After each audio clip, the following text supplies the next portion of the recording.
Back now. Mr. City Attorney, Could we have order, please? yeah, we're back now. Mr. City Attorney, do you have any report from closed session? Yes, we have one. We had one item on the closed session concerning the lawsuit which was initiated by the city against Bob Dacey Golf and Bob Dacey related to the operation of the golf course and seeking an accounting. After negotiations with the parties, a settlement was actually reached and is being finalized tonight. It's already been executed by the other side, so tonight's vote in closed session was made by Councilmember McGuire and seconded by Stump on a 4-0 vote with the mayor being absent to approve a settlement agreement between the city and Bob Dacey Golf. The basic, and also authorizing the Mayor Pro Tem to sign the agreement. The basic terms are that Dacey is going to vacate the golf course on or before June 30th of this year.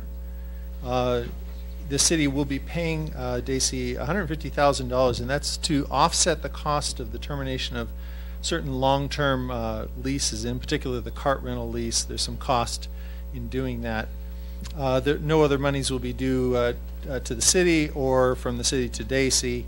With respect to existing memberships, the city is going to seek to honor them, and the city is going to be reevaluating all of its options over the next month or so.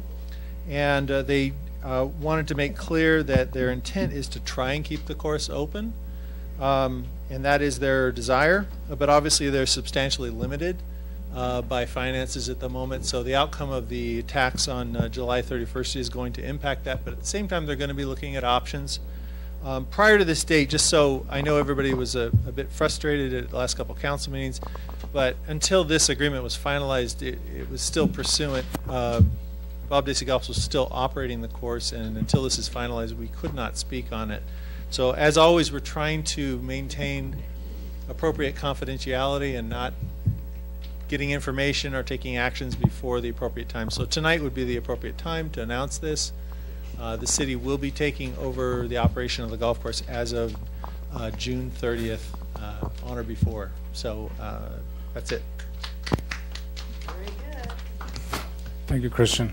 All right, we will now start our regular meeting. Thank you. Thanks everyone for coming out tonight. I will now ask you to please stand so we can pledge allegiance to our flag. Oh, sorry. Remain standing for the invocation, please. After that. Salute. I pledge allegiance to the flag of the United States of America and to the republic for which it stands, one nation, under God, indivisible, with liberty and justice for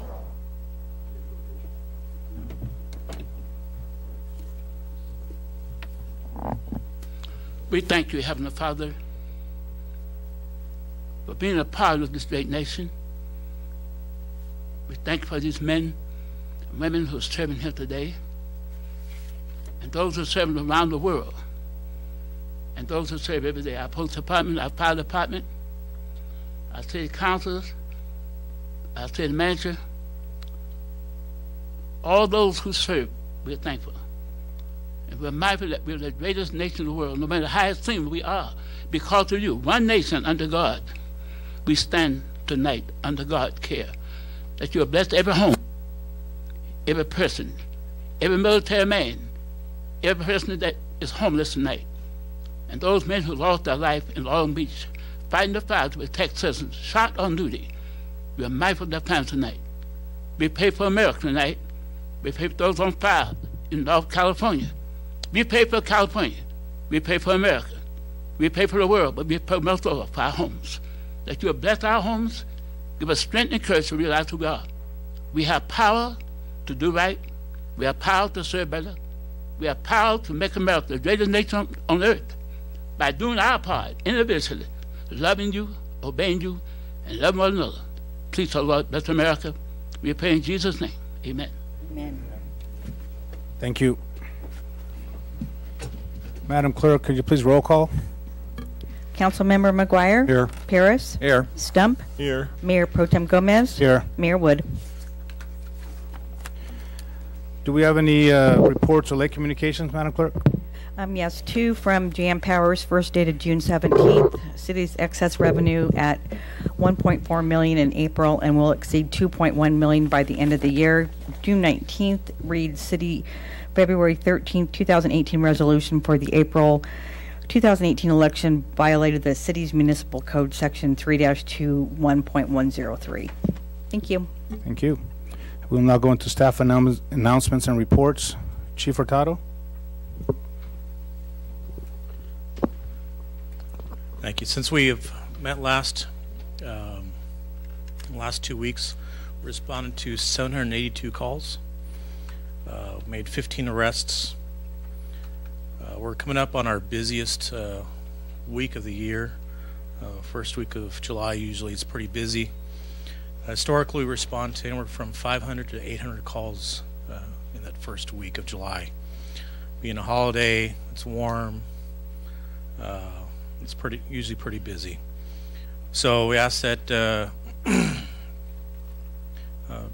people understand that if it's not a life-threatening call, it may take us a few minutes to go to minor calls, property crime calls, because we want to make sure the public safety is the priority. Last Friday, we responded to a vehicle accident on Cal City Boulevard, a vehicle versus a pedestrian. A pedestrian was a 16-year-old Cal City youth, and ends up that he decided not to use the crosswalk, came out on the roadway. Motorist did stop to allow him to cross, but another car that was traveling the same direction didn't see him and was passing the stopped car and struck the child. So that accident is still under investigation, but we just want to remind everyone, please use the crosswalks. They're there for a reason. No jaywalking. Reminder that the city's dog licenses expired June 30th. You can renew your dog licenses at the front counter of the police department Tuesday through Friday, and we have reduced hours because we have reduced staffing right now. We have a records clerk position that has not been filled, so we're open from 11 to 3 in the afternoon. So just make sure to get your dog licenses taken care of. This morning, our officers and fire department responded to a house fire or structure fire. We do have a person in custody. Our officers are interrogating him today, and probably is now a good time just to, we'll leave it at that and we'll pass it off to our fire chief. Thank you, Chief. Fire Chief Goodell. Good evening, council members and citizens, fellow staff persons. Our stats look like code enforcement, new cases 17, closed cases 10, citations issued 3, notice of violations 8, complaint forms received 12. We had 5 fires within the last 2-week period, 82 EMS rescue calls, 2 hazards, no fire, 17 good intents, and false alarms 3. And would echo what Chief Hurtado said about and maybe spin off a little bit on fireworks safety. Let's not do the illegals, okay? Let's just not even fool with those things. And even the Safe and Sanes, which are purchasable at our fireworks booths, let's be careful with those. Make sure that we don't leave them in the care of people that are too young to know what they're doing. And we do our best. Yeah.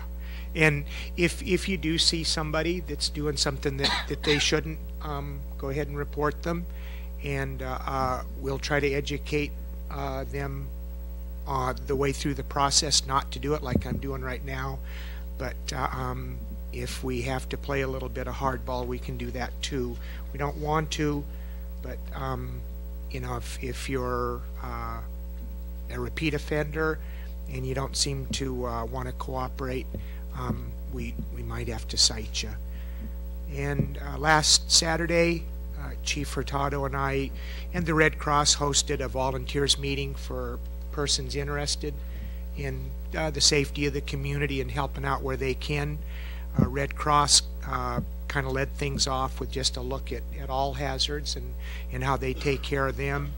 We had the community emergency response team there, the DIRT persons, and reasonably well attended. We got pretty good sign-ups, so we'll be looking at being self-sustainable during small to medium to even large size catastrophes.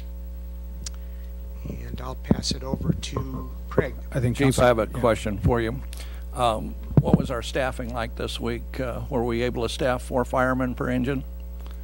No, sir. We're probably more like 3.20. Do we have the people to staff the 4? Nope. We're staffing at 3.0 minimum, and where we can go with 4.0 without overtime, we go with 4.0. Doesn't the I've lost it. I was under the impression that we were still staffing at 4.0 until after July 31st. We're at 3.0. 3.0? 3.0, and we're able to, again, without overtime, we're able to go 4.0, which is a reasonable percentage of the time. Okay, thank you. Thank you, Chief. Public Works Director Craig Platt. Something I was mumbling to the chief was the street seems to be a good place a lot of times to set off fireworks. I was just making a note to please pick up the trash after the fun. The mid-month water report. I've added a couple things in here which now become requirements of the state, so I will report on those. The main line repairs, we've had 4. We had 3 blowouts this month. 10 water services have been replaced, 6 meters. Still cleaning up random spots that we're finding across the city from back when we were couldn't keep up. Found 4 of those locations. We've cleaned those up. So the new stats that are required within the state report are getting deeper into actually operations. And one of those, what they're looking for is how many people we send notices out on a monthly basis, how many people disconnect, how many people repeat shut-offs. So it gives a little telltale of what the department is doing out of City Hall. 171 notices were put out, late notices, which are door hangers. Those are hand delivered. We put those out. You usually receive those by 9 o'clock and have those distributed by noon, so people have a chance to actually act upon them. Actual lockouts was 70. Same thing. We get those out first in the morning once finance actually checks the records who have paid and not, and also try to have those off by noon, and so people have a chance to get reinstated in the same day. The daily reconnects, turn-offs, turn-ons. This is the 2 guys that work out of City Hall, 151 for the month. And as I said before, 79th Street is complete for the street crew.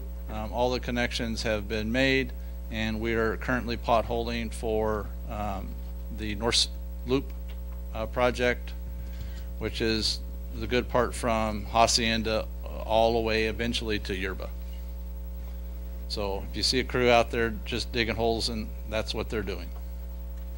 So they'll pre-pothole all across utilities so we know where we're at when we actually start laying line. And that concludes my report. Thank you, sir. Interim Finance Director Sadigian.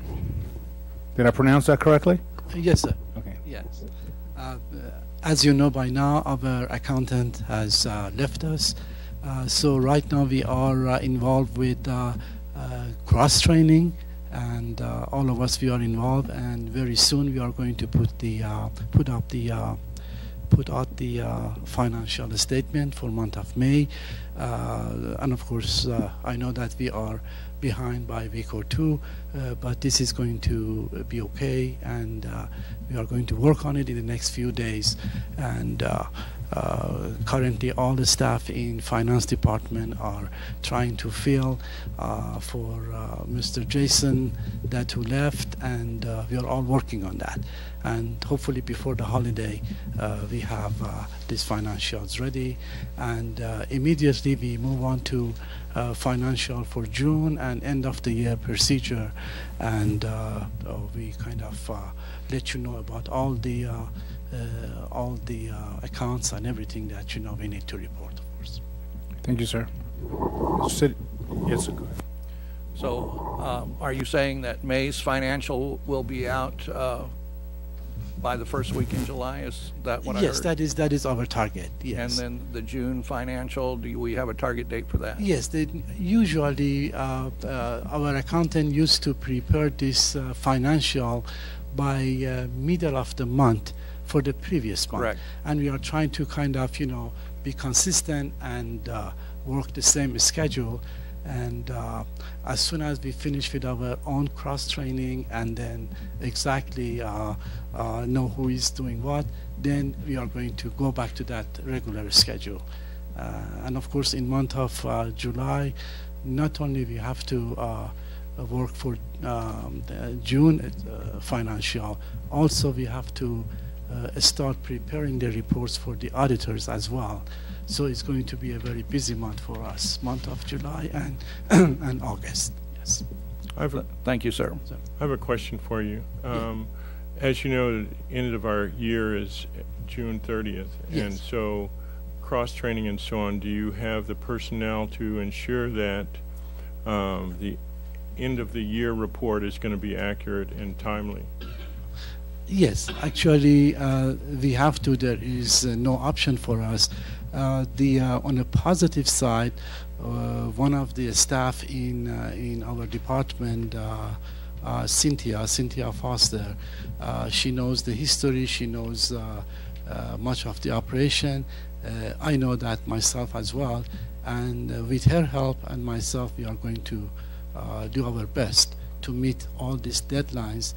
These deadlines is not just for the city hall and for here.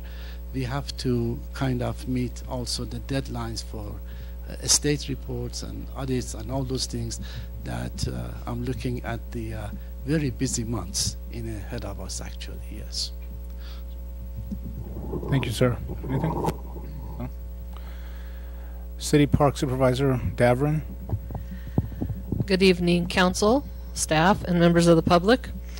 Well, I wanted to come up here today and remind everybody that we are not having a 4th of July gala. There will be no aerial show in the park this year. I'm still getting a lot of calls, so I wanted to let you guys know that I'm also getting calls from Ridgecrest. Ridgecrest is also not having a show. They're having some budget issues also. So don't go to Ridgecrest if you're looking for an aerial fireworks show. Tehachapi and Base, I believe, still is having one this year. I also want to remind everybody that fireworks of any kind are not legal in Central Park. Central Park will be open for the 4th of July. Will be our regular open gym hours are from 1 p.m. to 7 p.m. And then the pool will be open from 1 p.m. till 5 p.m. like a normal Saturday. So we are having a couple, things out in the park, but no actual festivities, unfortunately, this year. Which brings me to the good news, which the pool is open. So I'm happy about that too. Getting some applause back there. All right. So our pool opens every day, Tuesday through Saturday at 1 p.m. And we're closed on Sunday and Monday. We do have 3 lifeguards on board right now, and we're working on getting an on-call. And we still are trying to grow a couple more, so we are going to hire a couple more if we can find them soon. We also have Family Night Swim. It's still going to be on Thursday from 6 p.m. to 8 p.m. adult water exercise, also had a lot of calls on, is going to be Tuesday, Wednesday, and Friday this year. The instructor is Pio, and our class is going to be from 10:30 to 11:30, and it's $25 a month, or you could drop in and try it out for $5. Our pool phone number, if everybody has a pen, is 760-373-8004, and that is the same pool phone number we had about 4 years ago before the pool building burnt down, so we had that phone reinstated. Our swimming lessons are also going to happen this year, starting July 10th, which will be here before we know it. Pre-registration is required. We do teach levels 1 through 4. It's $30 for 2 weeks, and the classes are Tuesday, Wednesdays, and Thursdays. And then our next session will be July 24th. So hopefully we can get all these kids learning to swim. This time of year, I say it every year, if your kids are missing, go to the pool, go to the lake, look for kids in water, because that's a lot of times where they wander off to. So it's very important that we teach our children to swim. It's a skill that is just as important as reading in my eyes. So bring them out and we'll get them swimming, and it'll be fun too. Thank you very much. Thank you.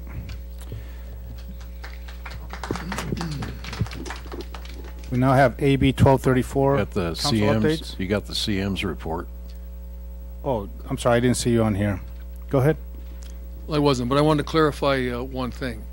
When we made the decision to go forward in July, maintaining staff, one of the things that was retained in place was the direction that I had given to all of the departments on the use of overtime. And in fire, the direction was not to use overtime to maintain four-man staffing. And that's why the chief is responding as he is, because that's what he was instructed to do. And so the figures we've put together to be able to go forward for the next 2 months include the pushing the overtime costs down so that we're not expending any more than it absolutely takes to be the case. Same exists with the police department, public works. All of the departments have been directed to keep that the overtime in check until we get an answer on July 31st what direction we're going to be taking. And so that's why he responded as he did to the questions. But that's all I have. Okay, thank you, sir. AB 1234, council updates. I've got LAFCO tomorrow in Bakersfield. No, I have nothing. Nothing? Okay. All right, thank you. This part of the meeting is reserved for civic, community, and organization announcements.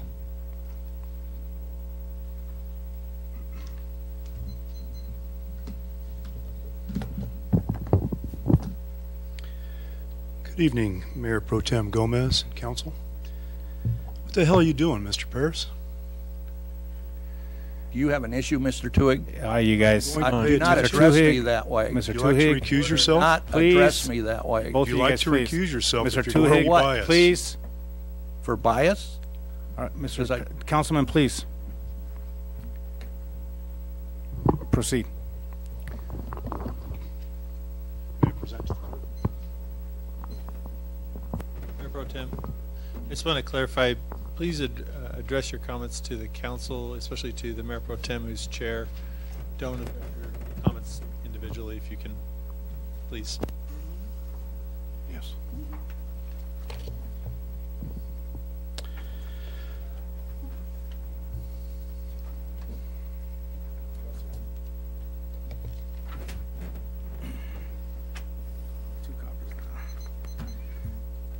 Mr. Tuhig, proceed.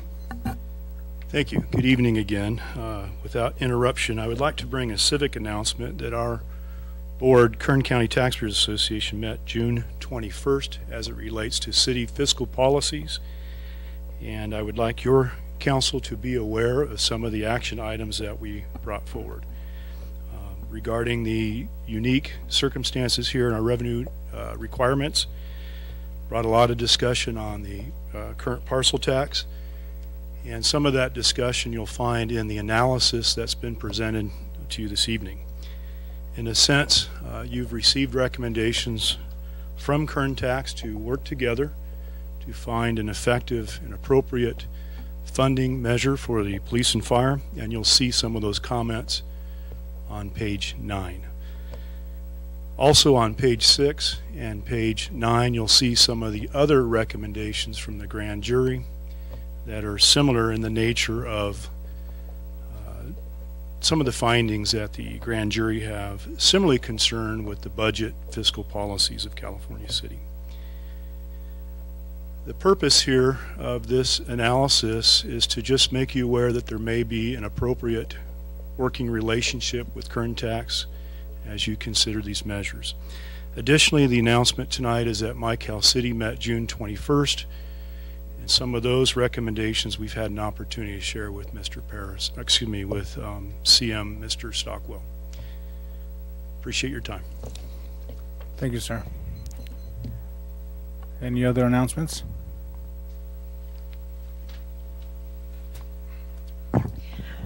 Catherine Efford, Mayor Pro Tem, Council, and fellow citizens.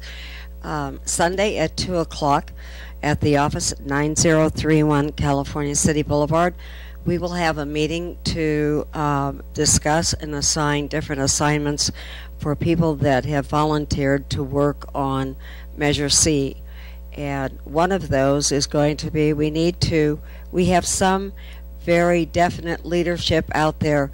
We do need a few more that can handle a few assignments, nothing real major and nothing really overtime type stuff.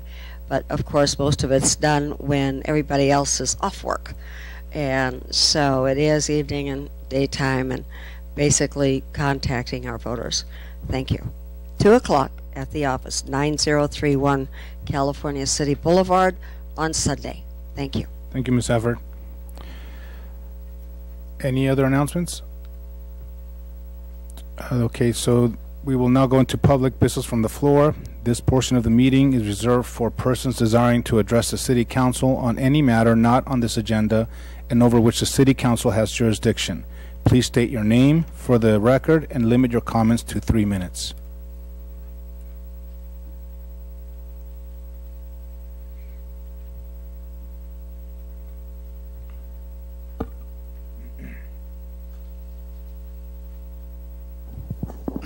Good evening, Al Hudson. My first comment is I was fortunate enough to talk to cultivators, and it seems as if Public Works has put them in a catch-22 situation about their permitting. They have to have their plans before they can get their soil testing, and they have to do their soil testing before they can get their plans. It's a catch-22 situation, and I think that that needs to be resolved. But I took this one step further. I contacted companies that do concrete building structures, and I asked, well, how much a square foot is it to construct a new building from scratch? And they said it's about $80 to $100 a square foot for a concrete building that is bulletproof.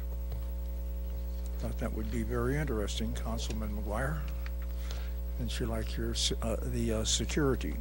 And for anyone that wants that information, I have it here in the email. Now, moving on.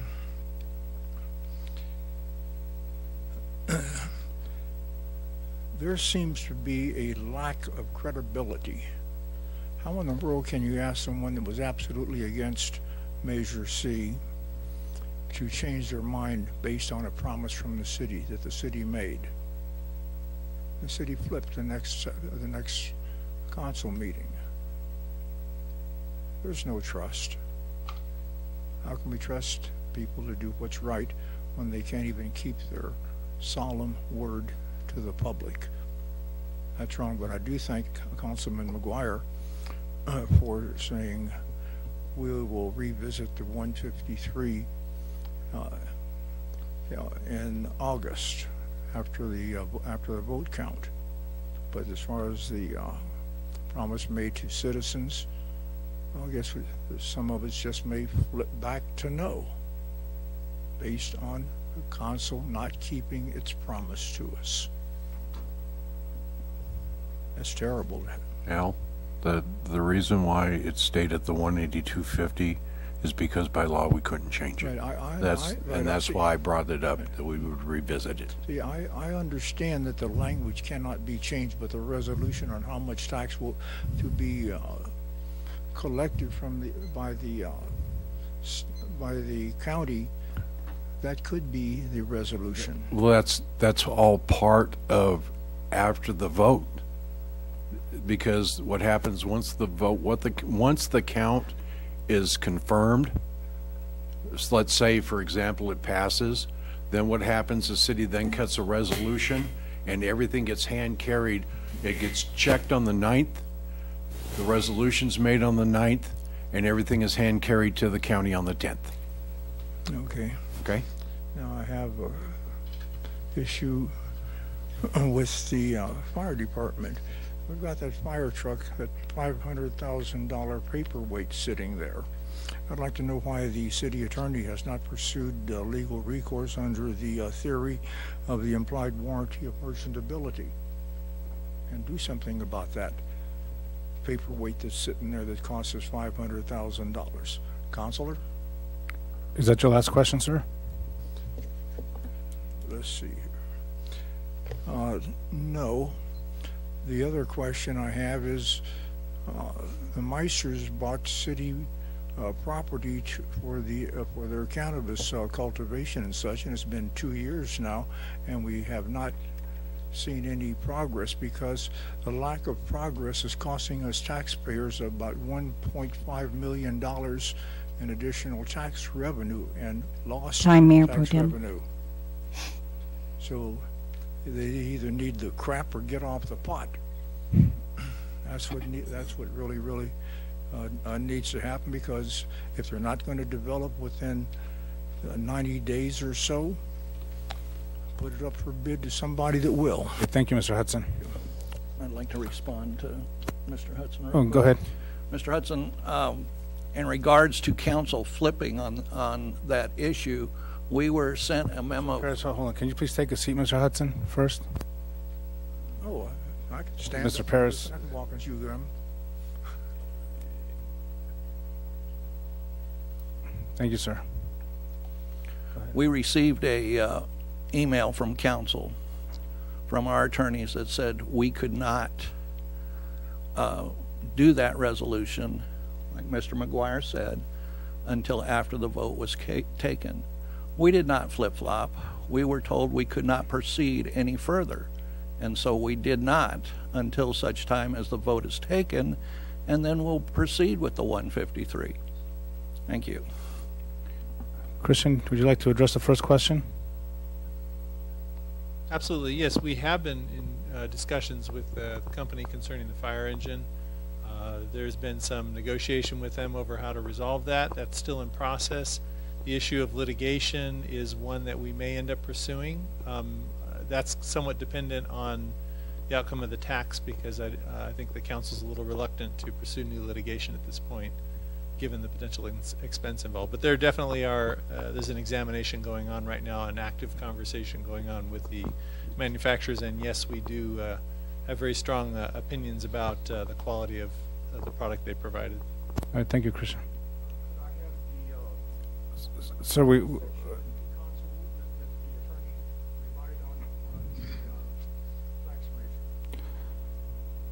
really quick, can we address that? With respect to the tax measure, there was a measure put on the ballot. The deadline for that, as I recall, was May 4th is the final date it could be put on. It was put on May 2nd. And after that date, after the 4th, you can't change it. You now have put a matter before the voters, and when you try to take subsequent action, all you're doing is confusing the voters. Legally speaking, you cannot change what has been placed on the ballot. So any kind of resolution, anything where you say, well, now we're going to do this, now we're going to do that, is not allowed, because it leads to a confusion of what the voters are actually voting on. And what they're voting on is what was put on prior to May Originally, 4th. yes. Okay, all right, So thank you. All right, anyone else? Public comment?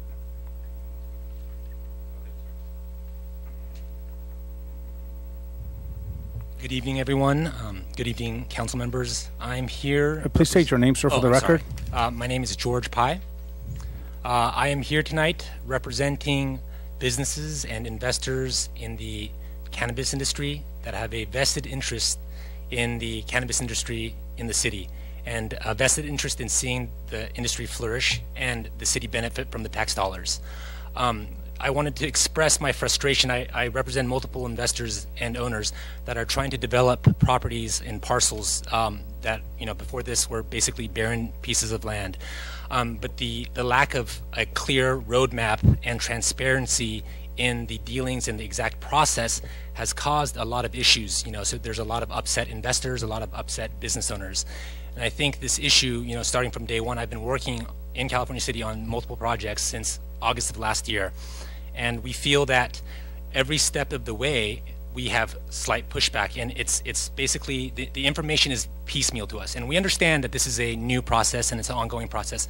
However, as the so-called guinea pigs, we are the pioneers, and we feel that there should be a good working relationship between the city and the private business owners. So I represent business owners that are investing in other cities and other municipalities, and I've seen progress happen a lot quicker in those municipalities. It's a growing process. The state is learning, everyone is still learning, but there is a definite understanding that, that we are in it together, and there's a vested interest on both sides to see success. And I feel that in California City, there is definitely a lack of representation and a feeling of goodwill from the city to help the individual business owners and the individual investors. And this frustration, I feel up to this point, there has been no clear-cut solution to this. Nothing has been presented. It's very easy to create a roadmap, a handout to each individual investor. Many of the investors feel very misrepresented, or I'm sorry, they feel that the city was misrepresenting the situation within the city. So a year after everything has been, in progress, we still have not really anything to show for it. I just paid close to $30,000 in a renewal business permit on behalf of some of my clients, and they still have a barren piece of land out there with no, with a very unknown timeline of when something can start. And so, it's very unacceptable. And if the city wants to move forward, it should move forward, and if not, then you need to give everyone back their money. All the investors that, have time, energy, and money invested in the city, and want to see the city succeed, I mean, that should count for something. Thank you. Okay, you're welcome, sir. I have a comment on that. I've been called by different investors, and one of the problems is in Public Works, give you an example, the licenses that they receive have an address on there. It has an address, and so what the state is requiring that these investors have an address, and the county says no. Well, they said we're not going to do any. The post office actually says that we're not going to do anything until a physical building is on that address, but it leaves the developers in a catch-22 situation, and probably you might be able to explain it. I don't know if you're going through that, but can you explain that? That is absolutely correct. So, Craig, don't we need just a water meter to obtain an address, something like that? Usually what happens is a building is required to actually, when you issue an address, other than that it's an APN. What we've done, because of the state needing those that information, is based on when they have submitted plans, we're issuing it actually on the submittal of plans. So we're doing it actually further in front of what we're supposed to, and it's actually the building department that issues an address, not the post office. So for example, our address was actually issued to us on this specific parcel of land that we are developing back in December of 2017. However, that address has not been registered with any agency. So when we went to apply for a temporary license at the state level, they could not locate that address. It doesn't exist in any kind of database. So basically, we were told by the state. We understand because we explained our situation in development. It's desert, and by no means is this a unique situation. There's many areas in California that this is happening. So they said, no problem. Go to the county assessor and have them issue you a letter, because your APN should be associated with the address at the county assessor level.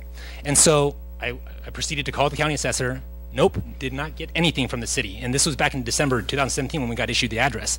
So, I come in here today and I was told, and that information is new to me, what you're saying, because I was told inconsistent information. I was told that we have to have a physical building before that address can be registered. So that's again an example of everyone saying something different. And we have no problem doing things the right way as long as we know what the right way is. And I think that's one of the problems, is that we don't know what the right way is because everyone gives us a different answer. Mr. Pai, I can tell you that they will, personal experience, they will give you an address long before. Oh, he Well, has it needs the to be address. It He needs to be has the registered. address. It needs to be registered because the state can't verify that address. Yeah, and that's exactly what I said. Normally, you would not, until the building's final, you would issue an address once a building's built. But because of the state issue, we were issuing the properties on the permits, on building plans, the address, because the state was requiring the APN. They would not issue. No, exactly. But that address needs to be verifiable. But I think, if you can correct me, but I think what he's saying is that the city did not go and register that with the county, because now when they go to the county says, what are you talking about? Yeah, we have an address on our business license that we paid for. I get that, and the county is looking to assess their property on the tax rolls, and nothing has changed, because that's why they want a building,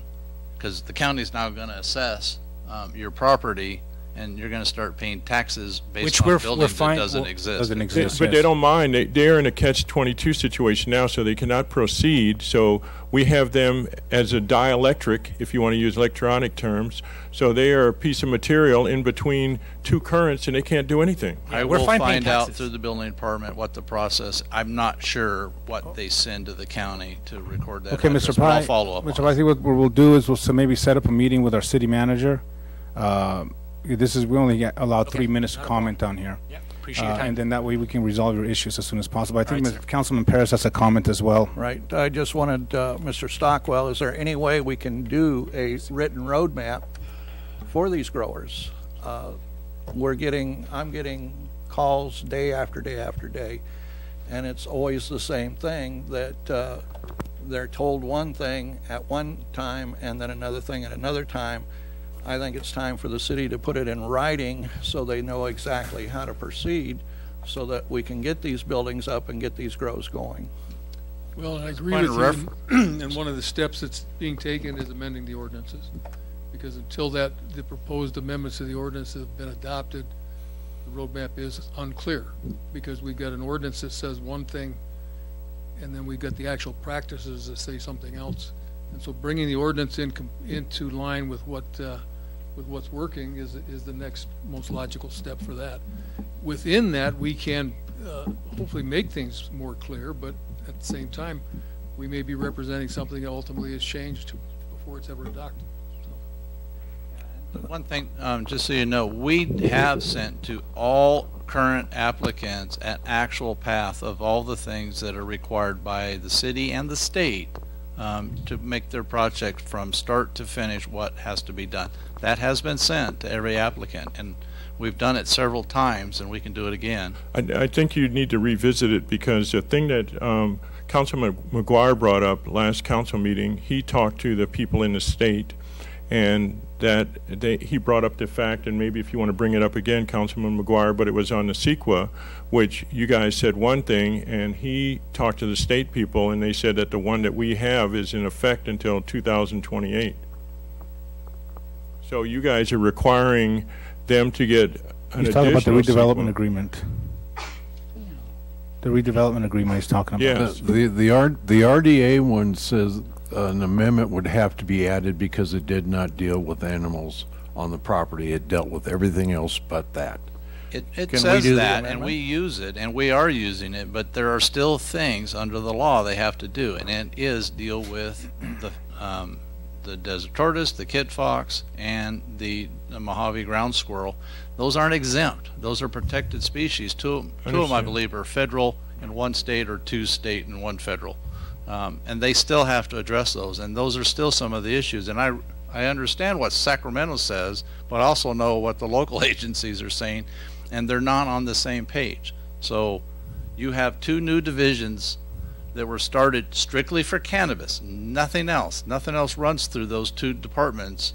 In Fish and Wildlife and for Lahontan, there's been 2 separate new entities formed within those entities to deal strictly with cannabis. So what Sacramento says and what these agencies saying, but we are pushing these things through on those sequences, but that doesn't exempt them from actually doing it on when they're talking a project, because the project has to be submitted. I understand what you're saying, but we need to get maybe the city attorney needs to look at that, or somebody who is not your opinion or my opinion, but the opinion, and that's what we need to get. Madam Clerk, did you have something to say? Well, I'm just from personal, every person that comes in that gets frustrated, we're just as frustrated with you. We contact the state, we contact the county, and we also get different versions of how things are going. So we do our best. I know this gentleman, George, came in today. Thought we pretty much helped him as far as being able to figure out what to do with the address and the APN and how to tie it in so the building official could take care of it for him. So we handle them as they come in, but it's also very frustrating for us because we always don't get the same answers. So the effort is genuinely there. So I want to, that I think that really needs to be put forward, that we are all trying our best, and if we're not all on the phone all day with different people with different questions, it's very time consuming, and it's very frustrating because we want to be able to tell everybody the right way how to do things. So we're just as frustrated. Thank you, Madam Clerk. Yes, sir. Hello, my name's Timothy Blakely. I'm a cannabis advocate, and I work for Diamond Collective. I just got back from Bakersfield and the county supervisors meeting. I don't know how closely you guys track what they're doing with cannabis, but they're tracking you guys very closely and relying on what your guys' plans are for the future of the cannabis industry to help lead their direction. We did advise them, and they did acknowledge a need for a cannabis advisory council, and I would like to suggest the same here. They also went one step further and built a subcommittee with Maggard and Gleason that handles health and social services on the cannabis side, because they're preparing to legalize medically, and they're relying on California City as the main resource and supplier for the patient's cannabis. So as an advocate, it's important for me to be here and keep the two connected, because they're in line together, to make sure that things flow smoothly and that we don't lose access. I believe these are great ideas. I'm available to the county, and now I want to be available to you as well. So if you would like to contact me, it's Antelope Valley Diamond Collective in Roseman. You have a phone number, sir?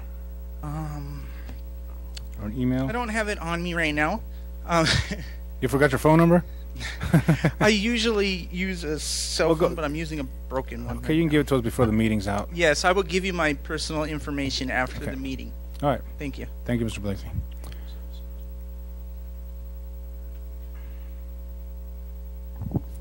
Hello, Jason Meister. Just wanted to get up and I guess ask a few questions and address a few things. Al Hudson brought up a question in regards to doing a soils test before you could have drawings, or vice versa. Could we get an answer on that? Because I haven't heard of such thing in regards to a limitation on when you could do a soils test. I'd like to know that. I'd also like to address the progress on Lindbergh.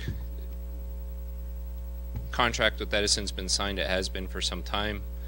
The investors have done their part in regards to putting in the underground infrastructure for the power to come in, and we're still waiting on Edison to put their best foot forward to start that for us, so we can actually get power to the property. So progress has been made as much as what is in our control to do so. So I wanted to address that. Also, I have a lot of projects in with the city right now as well. You're referring to these are all pertaining to the questions of Mr. Hudson, right? Yeah, directly in Okay. regards to progress on Lindbergh. Last thing is, I know there's a lot of frustration within the industry on how quickly or not quickly things are progressing. I also have a lot of projects in with the city in the SDR process. I think it's important for everybody to know, and for you to know, that I feel like city staff is putting their best foot forward to try to help us work through these situations. We definitely have projects that are in that we come in and we think we're done, and then the state comes in or the county comes in and says, hey, this changed, you got to do this now, when last week you didn't. That's not city staff. I feel like city staff's doing what they can. Obviously, we have a budget issue here in town, and if you want it to go faster, get out there and support Measure C so we can get some more staff to get this done. But as a whole, I feel like city staff's been doing a great job, from the building department, you know, here in the police department, the fire department, everybody we've gotten in touch with, they've answered our questions to the best of their ability. So thank you for that. I just got one quick question. What is Edison's timeline, have they said? Chuck, if we would have pulled the trigger on building buildings when Edison said we would have power, I would have a pigeon mitigation issue in those buildings right now. That answer your question, good Councilman? question. If you can find out, please let me know. But we're in contact with them every week. We have a monthly meeting with their head planners to push that forward. So we put the best effort we can to keep them moving every day. Oh, I know they're working round the clock out there at the at that one yard out there off of Hacienda, and that's lit up like a Christmas tree 24/7. We've seen work there. Our underground, our responsibility that we were responsible for, done, paid for, installed. We're just waiting for them to do their part. Okay. Thank you. Thank you, sir. There was Anyone a else? question about go ahead. when we require. It's not when we require. I have never actually even heard those comments. The engineer does that based on their project, and they always do a soil analysis. They'll need to do one on the building substructure, so they know how build and how thick to make it, and those are done by the engineer. We're not levying any time to do that. When they submit their drainage and grading, those are all part of that process, and they're some of the first processes that are done. We're not, the city doesn't dictate when they do that, but it's part of submitting the plan. Okay, thank you for the information. Anyone else for public comment? Mayor Pro Tem Gomez, Ron Smith, California City Council. I want to thank the police department. We've had at least 3 different false alarms out at our church based on faulty Vivint equipment, and I told them the frustration we want to be able to be taken seriously. The last all 3 PD has responded very quickly, very grateful for that. But I would submit that in security companies like this that are providing faulty equipment, there ought to be some penalty for the homeowner or for the business after X amount of time, because there could have been something recovered if we were fined for that Vivint would have paid. And they said, well, you weren't fined, so henceforth. And it's a waste of our officers' time and their precious time. So I want to thank the PD for their quick response. I would encourage you to really consider doing something that the homeowner or businesses can recover for these crazy false alarms. I don't know if it's just us or if there are others as well. In the city's pursuit of the cannabis industry, I would plead with you to not forget the citizens. And the last meetings on the marijuana security plan and the changes, I have asked, I think it's public, it'd be a good public thing to state whether or not that was informational or if that was the first reading, since only a portion of that plan was gotten through. I got a lot of discussion from folks wanting to know why in the world would the city strike churches and parks and put these businesses 200 feet from a church, and there was good response from the council, but that does not help with trust. Mr. Pai was very articulate. We agree on a number of things. He made the statement that in the cannabis industry there's a lack of clear roadmap and transparency that they feel. Made the statement that there's a lack of a feeling of goodwill from the city, and he feels the city misrepresented. And when things started off, you guys were here, not necessarily sitting there, but many in our town realized the promises that were made, 15, and we're going to do it right. And when it went to infinity and beyond, these businesses have not been helped, whether or not the citizens are for it or not, but they haven't been helped because it's all about, it got spread so thin. And as we're going to have the 5th round tonight, I would encourage you. Remember the promise made to the citizens, 15, we're going to do it right. Because it's just spreading things thin and you can't help those. The question I have, which I would like to get answered, and I don't have any time, the public safety tax ends on 6/30. I realize it's just a few days away. This has not helped the matter of trust when citizens have recognized, hey, we don't have 4 guys. And I understand, as Mr. Stockwell said, because of overtime. But if you were here 6 years ago, the promise is made, you can count 4 firefighters on the engine. You can count the number of police officers. And when that was not honored, that is not helping the citizens' trust. Our city's in big trouble, and I would encourage you to do everything in your power to get the citizens' trust. Thank you for your time. Thank you, sir. Anyone else public comment? Mr. Michael? Mayor Pro Tem Gomez? Yes. Was that publicly, was that the first reading, or was that just informational? You know, I wasn't sitting on there. I would defer to Mr. Mr. I believe that was informational, and the first, when it's brought back, will be the first reading, correct? If I could clarify, that was just a general discussion. It was not a first reading, so it has to go to the plan. The council voted to make a couple changes and send it to the Planning Commission, who will review it, and then it would come back to the council for 2 readings. Okay, thank you, gentlemen. Yeah, Russell Michael, I've been here 20 years, and a lot of promises have been made, they've been broken. It's just the way business is done. It's unfortunate, but you can't always keep your exact word on everything.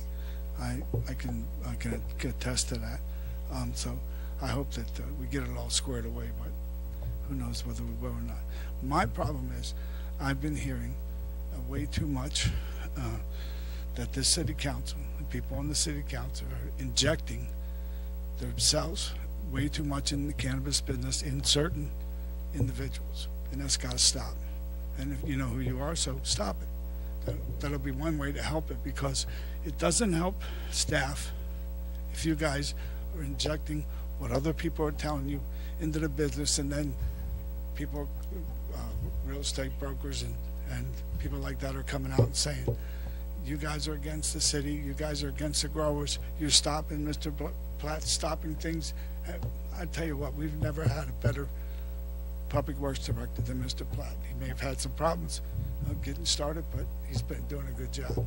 But you guys don't inject yourselves so much into the cannabis business that it starts to affect the way that the staff operates. Thank you. Thank you, sir. Anyone else for public comment? Oh. Yeah, you can go ahead and give it to to Madam Clerk, please.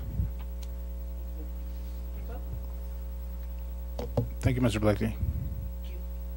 Eddie Borna, California City. Good evening, council members, Mayor Pro Tem Gomez, Councilman Paris, Councilman Stump, Councilman McGuire. Thank you very much for the time and effort that you guys are putting and time you dedicate to sit over here and listening to us and doing your best, to your best of ability. Regarding some of the comment that he made regarding the businesses that is being done in California City, regarding the cannabis business, I've been in California City, as many of you guys know, almost 40 years, and basically I know what's going on in California City. Unfortunately, when we started cannabis business, it was done wrong to begin with, because we didn't look at the area, which area the people can actually have access to electricity, which area have access to the water, which area has a road. So to begin with, it was wrong. We should have gone and do a little bit more study done and go to the area that's what we have, not we give a permit to okay, we're going to do M zone property, and the people, they come, whoever come, we're going to give them a permit, and then now these people coming back and put the pressure on the city. Oh, you got to give me a water. Well, city cannot do it on those area. You don't have access road. You don't have this. You are not complying with CEQA. So there is certain rules and regulation we have to comply. And my suggestion, and of course many other people's suggestion, is we have to go with the people that actually have experience on this type of business. And I think the best thing that the city can do is we go with the experience of the state, what the state regulate. We go with that. Not one time we say we got to have one security, and the next time, oh, you got to have two security, you have to be 200 feet away, you have to be 400 feet away. I think other city already did the study done. The state already spent a lot of time and effort. State is not there to make us that we're going to get killed and die and all those things. I think we should take advantage of that and go for whatever state require, and that is for the safety and benefit of the city. And we go from there. Hopefully we can correct our mistake in past, because by the administration before, because they didn't do it right things, right now there is a lot of pressure on Mr. Platt and the staff in the office. Instead of doing something else, they have to answer something that is out of their hand. We don't have money, we don't have personnel, we don't have those things. And those people, they don't understand. They say, why did you give me a permit? If I cannot improve this product, why did you guys issue the permit to me? Mayor? They have a right to say that too. Well, this is what I have to say. Again, I thank you so much for your time. Thank you, Mr. Warner. Anyone else for public comment? Okay, so now we will go into the consent calendar. All items on the consent calendar are considered routine and non-controversial and will be approved by one motion if no member of the council, staff, or public wishes to comment or ask questions. Any questions, comments from the public? I thought so.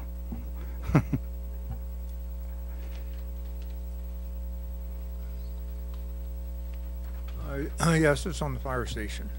I think that the fire department should thank Councilman McGuire for the firemen and the guys, the rest of the troops that sleep there, for not having. They need to thank Councilman McGuire for them not having to breathe the spores of mold, because Councilman McGuire was instrumental in getting this off, getting the fire station off the ground and going. Thank you. Thank you, sir. Anyone else for the consent calendar?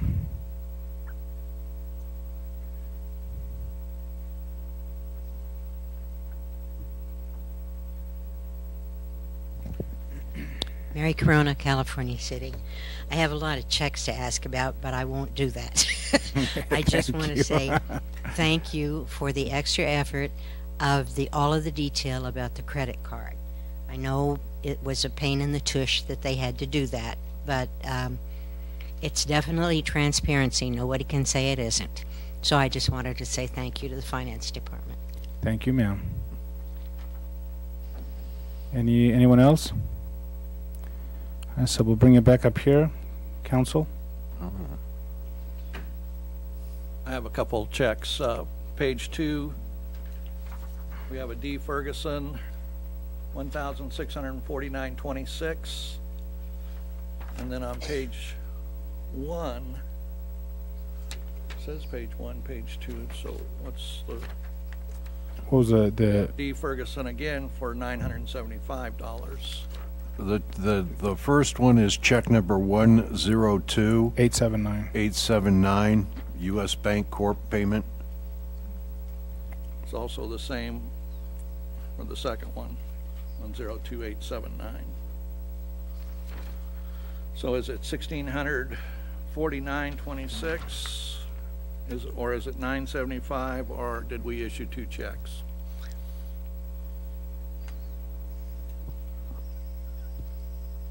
D. Ferguson is the city employee who attended the CRRA conference, and so this is reimbursing the expenses for the conference. So did we issue her two checks? Yes. Thank you.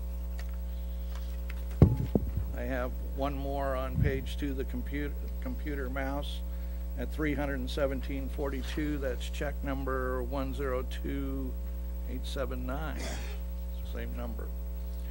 So we got, and then on the next page, we've got a computer mouse, same check number for $31.96. Did we buy 2 computer mouses, or did, and if so, why did we pay $300 for one mouse and $31 for the next mouse?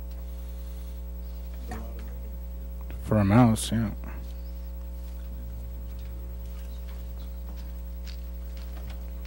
So it would be at the bottom of page 1. I show a computer mouse for $31.96, and then at the bottom of page 2, I've got $317.42. The purpose of page 2 is to break out the detail of the expenses. On the first page, where they're lumped together by departments, and so that there wasn't a single purchase of a mouse for $317.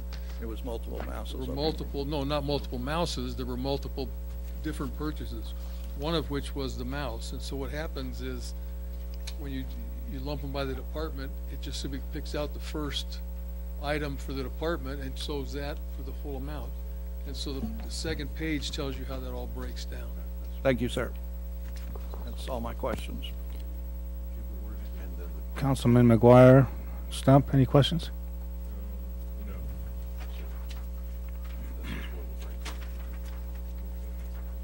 No questions, so I have no questions.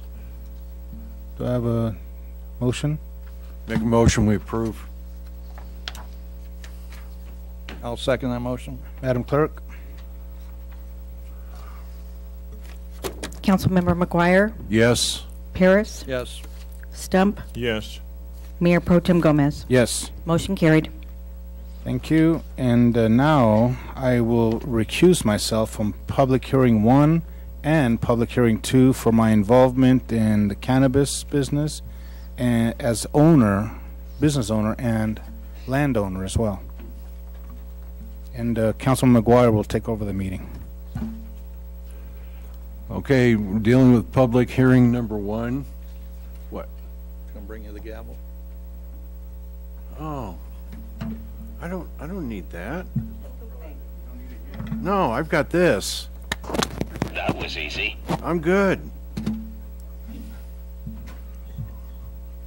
Okay, the public hearing number 1, medical cannabis permit award, round 5, city manager Stockwell.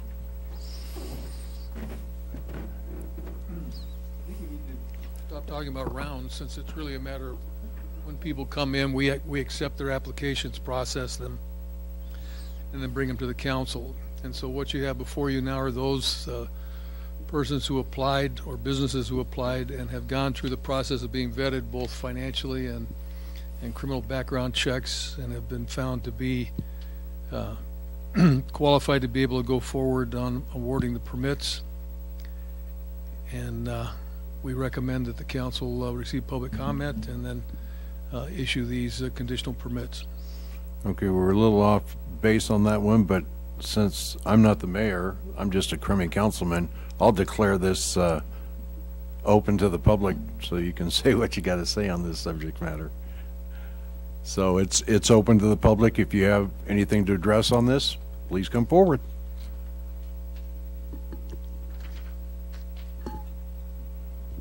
Oh, yeah. Hang on for a second, Al. Madam Clerk, do we have any communications? Oh. Go ahead, Al. Okay. That's on the, this is just a little bit of information.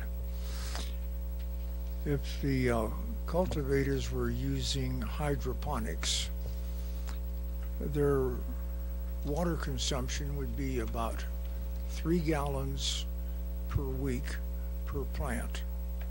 So these big concerns over enormous water consumption amounts are absolutely baseless.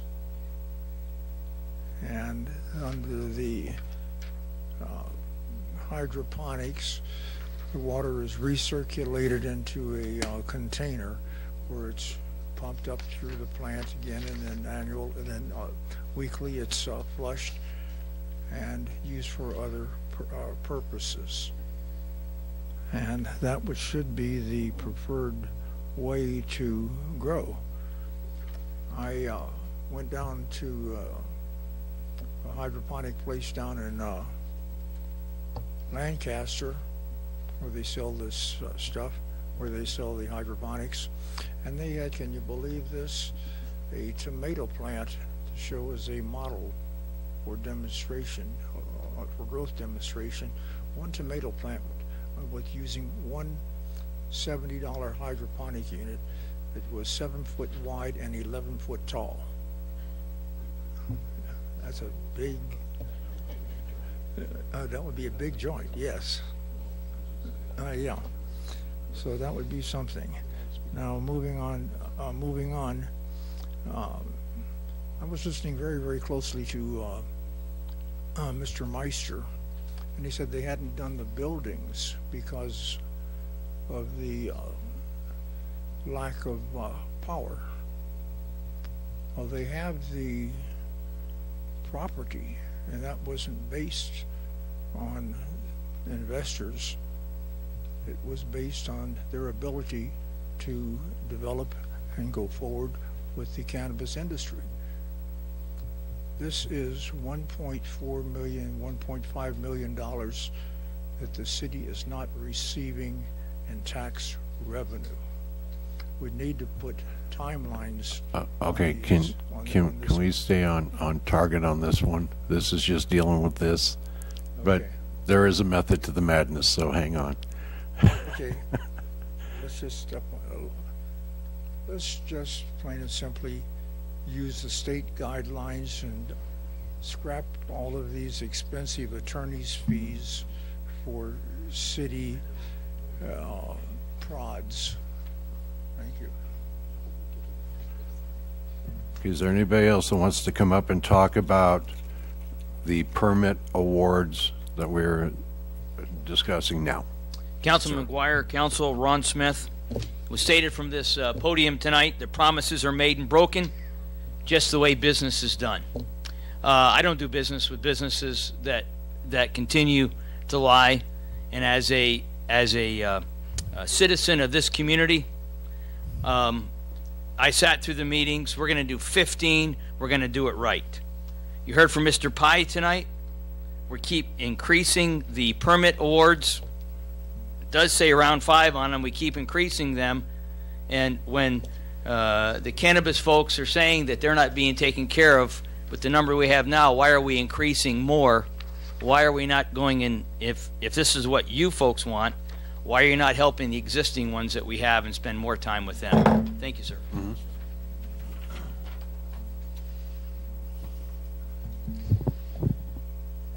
Council McGuire, staff, and council, with respect to tonight's permit awards, let's keep in mind that there are 51,000 parcels of land in California City, of which 47,000 are vacant. If we can issue a conditional permit, doesn't necessarily mean that facilities will be built or that revenue will come into the city. What it means is that they've been vetted. That's what tonight is vetting a business, indicating that they've been vetted conditionally so that they can go forward with their plans, find their resources, and bring their business to California City. If we do not help attract new business to California City, we will lose all of our government services, because parcel tax after parcel tax will eventually die. And so I encourage this city council and staff to do all that they can to attract business to the city of California City. That's how we find sustainability. Thank you.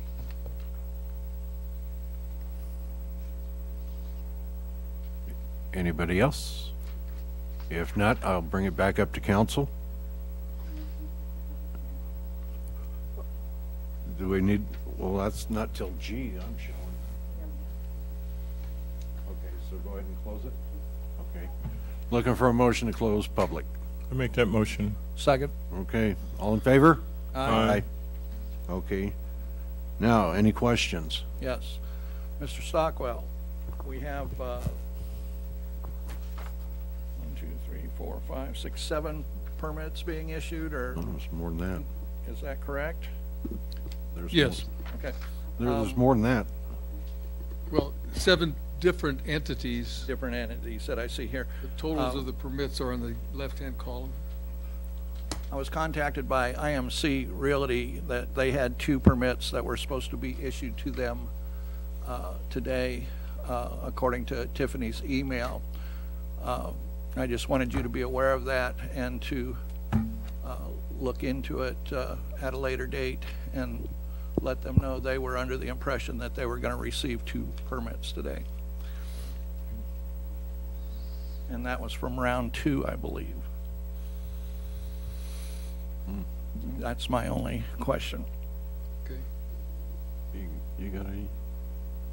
No. Okay. The only question I've got on, do we have a number of how many permits, total permits that have been issued? Ballpark? Yes, we can give you better than the ballpark. We know exactly how many, because we issued the conditional permits of those who have filed and pulled the permit and paid the fee. 8, 12. 12. So there's been, that's the last time I looked. Okay, so we're looking at an actual number of 12, but we've had permits issued where other people aren't doing anything, and I'm not talking about the ones that are out doing their stuff and they're waiting on somebody else's time schedule to get their stuff done. I'm talking about how many people that have been issued permits haven't done a thing. Probably the vast majority, and I think that's one of the reasons why the lid was removed. So there were a lot of people who expressed interest and came forward and went through the process, and in the process of that, some of them discovered that it was not a business they could do. Yeah.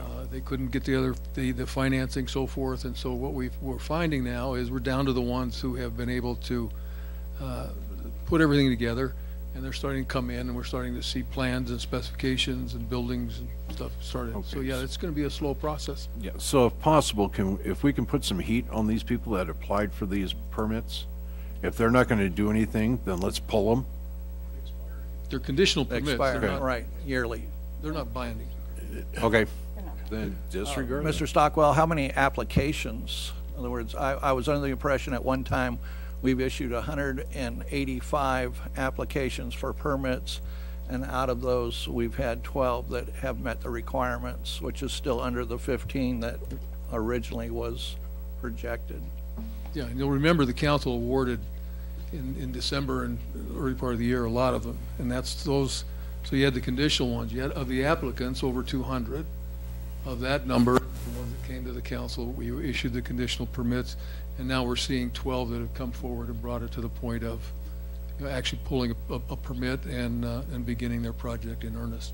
So it will grow gradually. And I think as we become able to be more agile from the city to respond, we'll see more of them coming forward as these businesses come in and demonstrate that they in fact are viable. Not only will they reinvest and expand, the unique thing about this is that it doesn't matter. These businesses are not competing with each other. They're all coming in to prepare products to be sold statewide and eventually nationwide is what they'll be doing. And so we could have 25 in a row, and they could all prosper because they're not dependent upon our local economy. They're dependent on an industry or a business that goes far beyond our boundaries. And so we'll see them come in. Momentum will build up once the state stops moving the target.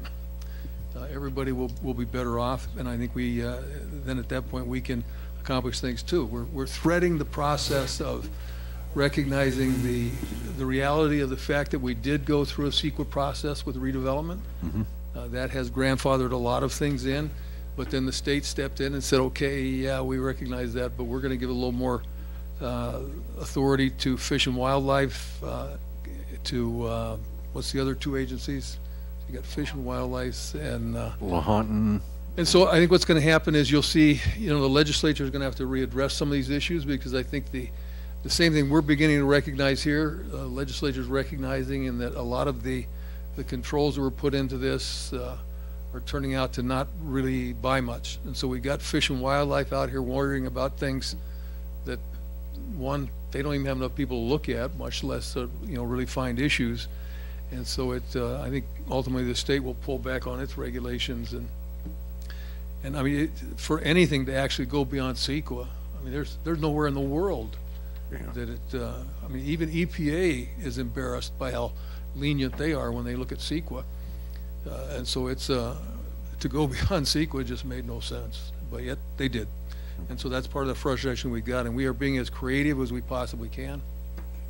We met with some groups today. We said, maybe we need to relook how we're going to submit some rezoning. So instead of keeping the package together as we go for rezoning, let's rezone an area that allows it to be open, and then we can keep on another track, move forward with the business. And so I think we're trying to find as many ways as we can to be as responsive as we can. One thing I appreciate everything that everybody in the city is doing, but we need to be as proactive as possible. Whenever we see that the state law changes or the county or whatever, we need to be proactive and update the pamphlet that we have on how to do business in our city. We want to make it really attractive, because over 200, and my estimate with the ones we're adding tonight, I think it's close to 214 with the small amount that we have that are going to become active. We need to do I guess a lot of people did realize that it takes longer and it costs more than what they were willing to invest, but I think that from what I've heard from investors is that they are frustrated by us not knowing exactly what we need to know, and they want to get to a true source, and once they get to that true source and get to how much it costs in actuality, they're willing to do that. They just need to know. And again, the state is changing this. We're in a very dynamic industry, but they just want something that has more fidelity, and we can only get that if we're more proactive. Could I respond to that a little bit? And I don't want to sound defensive from the staff in any way, but I think that one of the things that we continually forget is, and this preceded my coming, is that there was a recognition early on that this process was going to have some expenses involved with it, and we've forgotten that. So far, how many employees have we hired to deal with the regulation of the cannabis businesses? Well, we used to have a committee that, before you came, we had a committee, and we charged the business owners for the labor amount that our employees put in that. We did, but what those employees weren't sitting around before then waiting for something to happen. They were doing other things. And so all of the things that we've accomplished to get as far as we have has been accomplished with the staff that existed before this process ever started. And so we hired some outside consultants. We went through 2 different ones before we found the one that moved quickly enough to deal with things. But yet at the same time, we've done nothing to augment the city's staff. And so every one of us is wearing multiple hats as it comes to the different things that we're dealing with here. And I'm not asking for sympathy. I'm just asking for recognition that a lot has been done with very few resources. And as a result of that, it is cumbersome. But there was no way in the world that starting in the middle of November that I was going to come forward to you and say we need to hire some people, because until we solve our underlying financial problem, we've got to get by with what we have, because we've got to get the answer from the citizens what they're going to allow us to have available to go forward. And so it would have been a lot more fun to have come to you and say we need to hire 5 people so that we can get these things done more quickly. But that wasn't a possibility. And so, give us a little slack. We're doing what we can with what we've got. If the answer from the citizens is yes, and then there's going to be a lot that we can do. If it's no, we're not going to close our doors. We will figure out a way to continue on in some fashion, and we will continue to do what we can with the staff. But recognize clearly, all of the money that has come in has supplemented a portion of what we do for each of the departments, but it hasn't added to to those departments' capacity to deal with the issues going forward. And as cumbersome as the process of vetting these 200 plus applicants was, the process of taking those into reality is far more complex. That when we go from, they've shown that they have the financial backing, that they have an understanding of the business, that their backgrounds are clear, then we start talking about zoning and all of the issues of how do you go from raw land to an open building.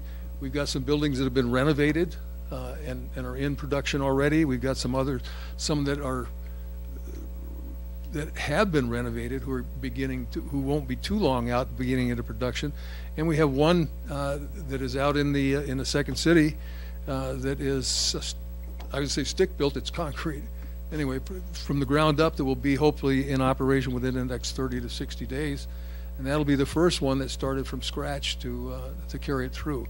And so we're doing quite a bit, but we also recognize that there's more that we can do. And I think your suggestions are well taken. We will look for opportunities, do a better job of communicating with the folks on what it is that they need to be doing. And I think we will see some improvement in those things. Because every time I sit down with staff and we're dealing with people with concerns, we've been able to find solutions. And we're going to continue to do that. And in a lot of cases, we've got to do it on a case-by-case basis, because each little nuance sometimes brings a change that isn't really obvious going forward. But our commitment is to do what the council directed, which is this is a business that an industry we're going to pursue, and we use the tools that we've got to get them up and operating as quickly as we can. But we want them to be the right ones, and we want them to do it correctly. We understand that. I'm just saying that business owners, like I said, they come to me all the time, and they are concerned that they feel that we're indecisive and that we don't know what's going on. One person gives them one answer, another person gives them another answer. So that's the stuff that I'm saying that we need to use an old word a long time ago, codify, and just make it apparent to everyone who is coming to business here that we have a true direct path. That's all. All right. Any other discussion with the council? If not, looking for a motion. I make that motion. And what is your motion? My motion is, let me read it.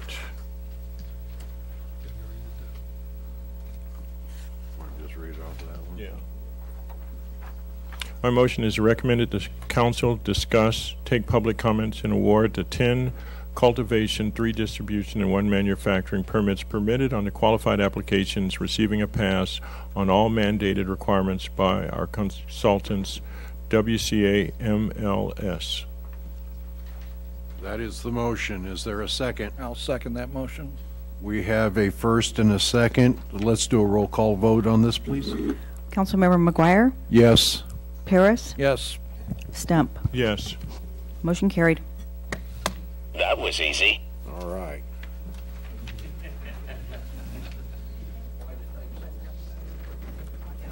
Exactly. Okay, now we're going to go to public. Oh, I'm getting thrown under the bus, ladies and gentlemen. So, how long is look at me? You're going to announce it. No. Your job.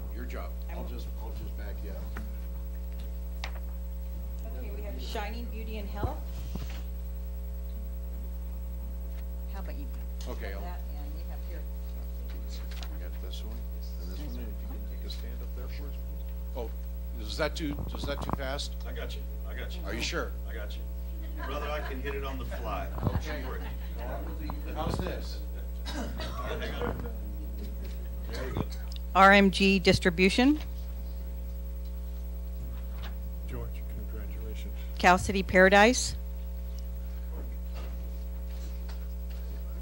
Purple Star Develop. You guys all stand. Who's Purple Star? Yeah. 2 more for you. Congratulations. Dust to Diamonds. Dust to Diamonds. They're right here. Is Cal City Paradise here? Dust to Diamonds.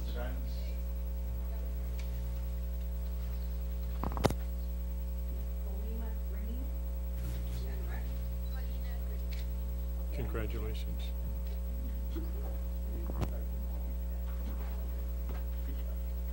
Center. Congratulations. And another for Cal City Paradise. That's it. Is that it?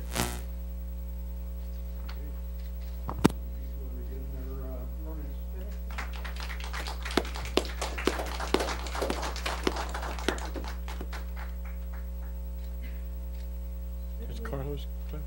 There'll be no clapping from the peanut gallery back there. Got it? Congratulations.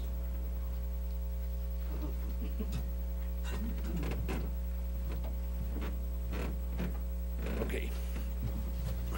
Now, we will go to public hearing 2, zone change, 18-01, planning, general plan amendment, 18-01, and adoption of initial study and negative declaration. Now, before we get started on this, I'm going to make a disclaimer. Yesterday, I noticed there were some things that were wrong in the paperwork, and it did not deal with the lat lines. It did not deal with the photos or the maps. What the problem was, it was a clerical error dealing with the description of the measurements. We've already checked with the city attorney. The city attorney says the intent of the planning commission was to vote on the property that was dealing with the lot that was initial there, and that the description of the measurements, which threw it off, did not change the property, did not do anything. It was just a clerical error. So we're not sending it back to planning commission, and we're moving forward with it because they say we can. So here we go. That being said, there's going to be 3 recommendations on this, and we'll do that when we get down to with the discussion of whether or not we're going to approve. And with that, okay,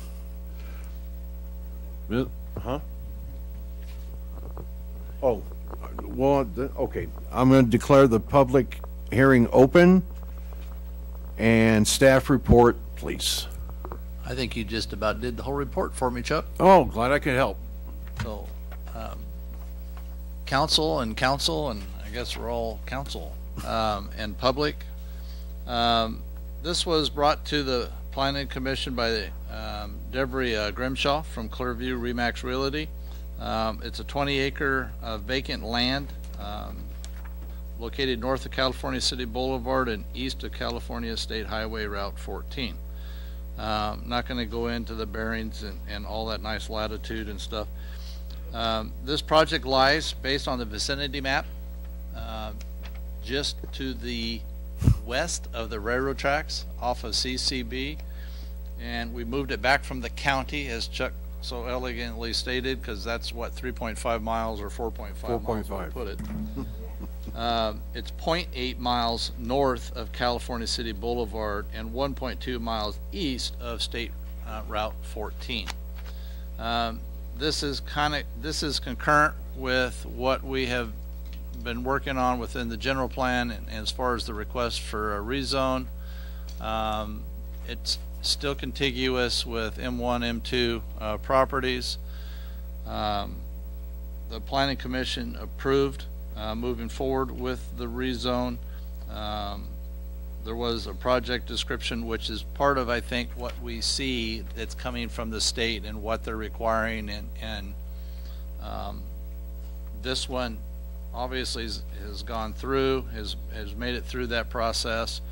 And I want to explain one of the problems, and we brought that up today in a meeting very similar to this on another project that is coming forward, is to do a full CEQA on something that's classed as a rezone, which could be used for multiple purposes, not just cannabis, and to actually go through that whole vetting process and invest the money that is required in doing the environmental work on something that may or may not go is a huge expense to a property owner to actually pull that trigger when they don't know if their project's actually going to go. And that's where we have this huge disconnects, and I understand that and I agree with that. Why would you want to do that massive environmental on a project you really don't know if you're going to do? And that's what's caused some of the problem and the confusion. But I will tell you what the state is saying, and what the state wants is they want a full environmental report, period, on a hypothetical project that may or may not go. And we're trying to do our best to push back on that, and we will see where it lands, because the state always can come back and say they won't accept it moving forward. So we'll see where that goes. Now back to this project. So you have the vicinity map, you show where this is, how it ties in with the area and the existing M1, M2, and other projects that we've looked at within this region. So there are two resolutions and an ordinance, and that's to amend the general plan also, and that's why we need to do all three. And so staff recommends basically moving forward and to pass resolution 06-18-2743, 06-18-2444, and ordinance number 18-762. Approving the zone change 1801 in 3 attachments. Okay. Council, do you have any questions at this time? No questions at this time. Madam Clerk, any reports or any communications? No, sir. Okay, I'm calling for public testimony. This is now open to the public to address this subject matter. Thank you, Mr. McGuire.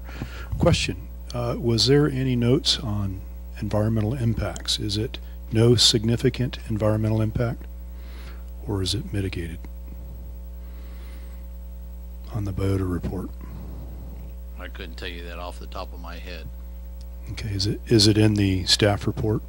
The whole packet that was submitted I did not get is in to here. read it. I just wanted to make note, if there's no negative impact, then obviously that's an optimum situation. Yeah, and I don't think so. I think it would be a mitigated. Mitigated?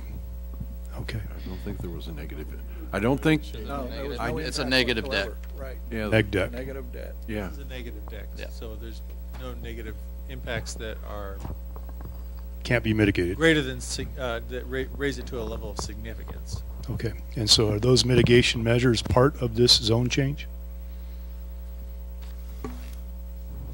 It would have And to there's be. no negative impacts that make it significant, so there's no mitigation. No mitigation. Very well. I didn't get a chance to read it, so thanks for clarification. Any other questions? Got 2 coming up. Jim Creighton, Chairman of the Planning Commission. I don't understand why Pro Tem recused himself on this when it is strictly a zone change. The problem. No intent for cannabis on this. The problem is that there were in the paperwork there is that makes that statement a possibility. Conceptual drawing. Conceptual site plan, correct. So Conceptual. So A project that probably wouldn't happen for 20 years. So just to be safe on this. CYA. Yeah, basically, exactly. Well, Mr. Creighton, we had no issue trying- as council, but we felt that there might be an issue from the public. From the so public. So why not just if Mr. Gomez did it voluntarily. Yeah. Yeah, let me, if I could just interject on that. That subject did come up, and the discussion was whether or not there was any tie to it. And I think sometimes you just have to do things for public perception, where what's okay for one person, another person might take offense to and think that it's definitely something he should have recused himself. So in a caution, which is the way Councilmember Mayor Pro Tem Gomez has always approached it, was if there's any in doubt, then he's going to recuse himself. So that's the position that he took, and there was a reference to a potential facility, so that's why he did what he did. rather be safe than sorry? Yes, sir.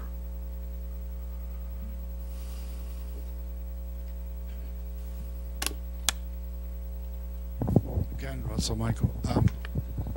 I don't want anything I say to affect this going through for the landowner. But I want to remind you that when the cannabis started, I asked the city to not go helter-skelter with all these M1s, and that's what you've been doing since you started this thing.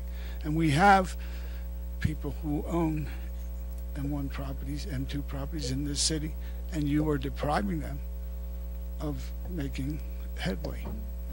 And it's selective, and I don't care much for it.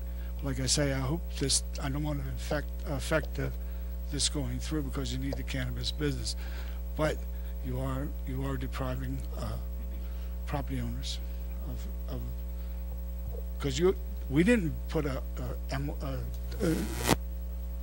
city put the industrial zone here. They put one here, they put one at the airport, and they put one out at CCB and the railroad tracks. And you know, we buy into those because that's what we want to make our money. We want to try to build our business or whatever we're going to do with them. So you are depriving us of having that ability to sell to those people. And personally, I don't like it. But again, I hope they get passed tonight because they need the cannabis business. But this is going to be an issue somewhere down the road. I can guarantee. Thank you, sir.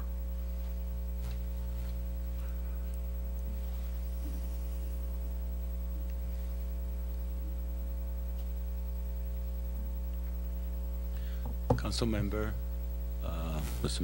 Councilman McGuire, Eddie Bornard, California City. All these property that are trying to rezone, actually, in general plan, it says industrial, R1, R2, R4. I mean, if you look at the in general plan for California City, that's what all that area that there are. You see around that area all the way to 14 freeway, below 14 on California City, south of California City, north of California. That's how general plan is. If you guys go to current data, you see it says zoning, industrial, you know, R1, R2, R4. So they are within the zoning, and my opinion is, just as a businessman, we should give a permit to these people, and hopefully somebody comes in and at least develop the area. And because it's a bigger acreage, so they can afford to put the well and actually go on for development of the area. And also we should consider some other area in California City with, as our city manager suggested, that we change the zoning on some area that have utility for cannabis industry. Thank you. Mm-hmm. Anybody else? Yes, sir. Councilman McGuire, Council, Ron Smith, California City. What Mr. Michael said, I think it does require some merit. When people start talking about spot zoning, that doesn't help with trust. When it came to the matter of striking churches from putting them 200 feet, saying there's not enough space. There's over 200 square feet in this town, and you're going to have to go 200 feet from a church or a park. It's preposterous to say that we don't have enough space. I mean, how many more parcels are going to be rezoned? This was not supposed to be, is my understanding, speculation. And when land was sold a couple years ago, year and a half ago, was there any to various cultivators, manufacturers, distributors, whatever? Was there not any performance that was asked or required to be able to purchase land? I realize this seems like a good spot. It's in closer to Wonder Acres. It's seems like it's in the boonies. It seems like a good spot, but I would encourage you, as this continues to encroach and there's more parcels. It was my understanding a couple years ago we didn't want to be speculative on this. This seems like a good parcel for doing that, but I would encourage you to ponder how many more times it's going to happen. Thank you. Thank you.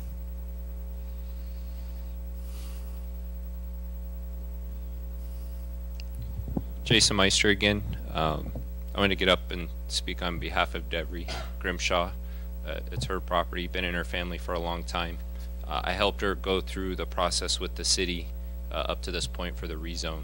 I agree with some of the comments. First off, it is neighboring next to M1, M2, or M1, I believe, property. So this is a parcel, if you were to look at a map, in my opinion, it should already be rezoned and part of the master plan. Her family spent a lot of money up to this point to get through this rezoning process, and literally it's just to rezone the property. Cannabis is mentioned in the potential use because M1 is a potential use, a zoning for that use, and it was the recommendation by the city to include that in there, just so there was again something just to kind of cover all the bases as part of that submission. So I just want to be clear on that it's not specific to a cannabis project. It's a rezone of a parcel that should already, in our opinion, in her opinion, be an industrial zone property. This process has taken almost 6 months, a little over 6 months since the day we submitted the SDR package to tonight. I think it was submitted the first week of January. So from a timing standpoint, it was not quick. And there's a lot of time and effort and money on her behalf and my time to help her get it to this point. So to back up some of what the others are saying, it would be nice if you could look at a master plan and not have these individual parcels that are connecting or touching and be smack dab in the middle of a M1 and leave them as zoned. So just a recommendation to the city. Thank you for your consideration. Thank you for the Planning Commission and their time and efforts to get us this far. Thank you. Thank you. Anybody else? Okay, going to come up back here looking for a motion to close public testimony. I'll make that motion. I second. All in favor? Aye. Aye. Okay, council discussion. Yes, in regards to the ordinance itself, at the top of the ordinance, we have the mileage. I just wanted to ask council, are we going to change that mileage before we sign the ordinance in regards to the 4.5 miles east and the 1 mile north? Yes, that's already being changed. That's already, Mhm. Thank you. You're welcome. Any other questions? Okay, since there's no other questions, looking for a motion, and it's going to have to be 3 separate motions because it's 2 resolutions and an ordinance. So one at a time would be great. Go ahead. Okay, I'll start it. Let's start with item number 2. That should always go first, the CEQA finding. Okay, I make a motion that we adopt a resolution of the City Council of the City of California City approving a negative declaration of environmental impacts. Okay, there's the motion. We're looking for a second. I'll second it. Do we need to include the number 06-18-2744? Yes, that's good. That's now been included. Second. Okay. Let's do a roll call vote, please, on this. Councilmember McGuire? Yes. Paris? Yes. Stump? Yes. Motion carried. Okay, do number 1. Okay. Correct. Make a motion that City of California City adopt and approve resolution number 0618-2743, amending the general plan designation with attachment 1. Okay, that's the motion. Is there a second? Second. Okay, roll call vote, please. Councilmember McGuire? Yes. Paris? Yes. Stump? Yes. Motion carried. Last one. I make a recommendation that Make a motion. I make a motion rather that council. The way to state it would be on the agenda itself under public hearing 2. Actually, on the agenda, item number 3. Okay, I have this. Okay. So good first reading. give the first reading by title, with a further reading waived of an ordinance of the City Council of the City of California City rezoning a 20-acre parcel located approximately 4.5 miles east of the State Highway 14 and 1 mile north of California City Boulevard from the estate density residential R5 to light industrial zone M1. Okay, so what are the numbers that we're putting in for that? It'll be 0.8 for the mile, and then the 4.5 is 1.2. 1.2 for 4.5 and 0.8. 0.8 for the 1 mile. For the 1 mile. So the change is changing the distances again from the 1 mile. So it would be 1.2 miles east of State Highway 14 and 0.8 miles north of California City Boulevard from estate density residential R5 to light industrial zone M1. Okay, there is the motion. Is there a second? I'll second. Roll call vote, please. Councilmember McGuire? Yes. Paris? Yes. Stump? Yes. Motion carried. Okay. Thank you, Council. All right. And now we're going to go continue business. You got it. Thanks for putting up with me.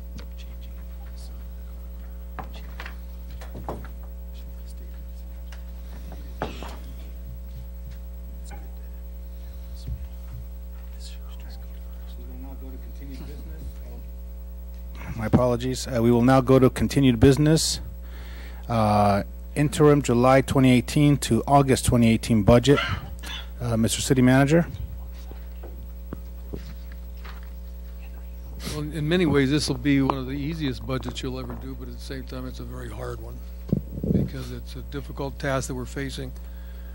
At the direction of council, we prepared a 2-month budget, recognizing that as of June 30th, our authority to continue to spend expires with the current budget. So we're plowing some new ground here and putting together this interim budget that is roughly 16% of what it would take to carry forward the city as it is currently staffed and operating, with a few exceptions. And as identified in the resolution, it says, whereas the City Council, as California City, acknowledged that this budget represents roughly 16% of the annual budget for 2018-19, and that built into this budget by their directions the current hiring freeze, a freeze on any outsourcing, and the overtime restriction directed by the city manager. And so the numbers that you see, and I think the most telling one is when we look at Exhibit A, the first page, where we list the revenue and expenses. For the general fund, police and fire, we're anticipating revenues at $215,000. We will spend $1,799,635 during that period of time. So that helps you see how the revenue that comes in to support the general fund and police and fire comes in principally over a couple of times during the year, and in the first 2 months of the year we bring in a very small portion of that revenue. And then you see with the other funds, similar types of things going forward. We see like the enterprise funds are based on fees, so they really are tracking pretty closely the amount collected against what is expended. So with that brief explanation, and we're ready to answer any questions if you want to go into the line items for the departments. We recommend approval of the interim budget, which allows us to continue on with the restrictions that we identify in the resolution. And then we'll revisit this one way or the other after we know what the vote is on July 31st.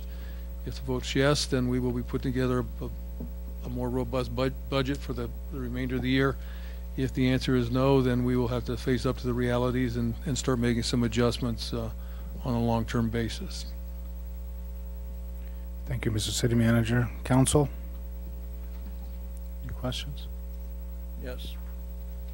Did we put anywhere in this budget the general fund cash on hand?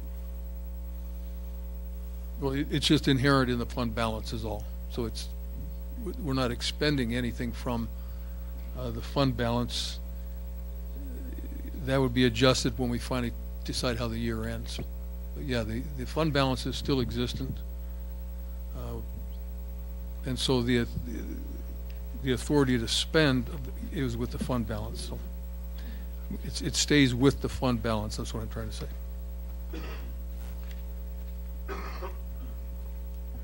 have a question. Has is this budget taking into account all of the people who have resigned? I've heard a lot of people resigned, and not that I go by what other people say to me, but you know, I get the letters all the time from J.M. Powers, and I'm just asking, you know, are all the positions that we list in here actually occupied by people with heartbeats, and are we taking into account people who have resigned, like again, Jason, different officers? The day the numbers were put together were based upon the employees on the payroll at that day, and so it may have changed some since then, one or two positions. I have a question for the chief. How many police officers have we lost in the last 30 days or 60 days?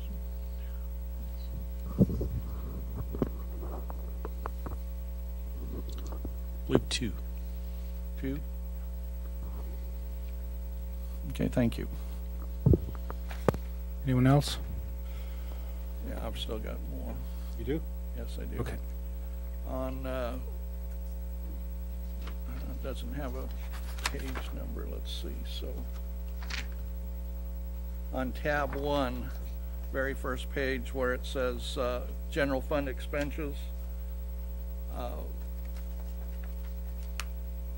city manager annual budget 41,454, and yet the city clerk is 163,465. Do we have a error there, or what is, you know? No, she's just more important.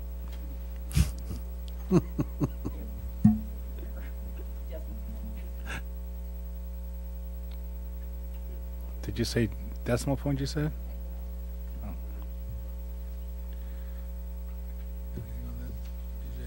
It's obviously an error because it's not.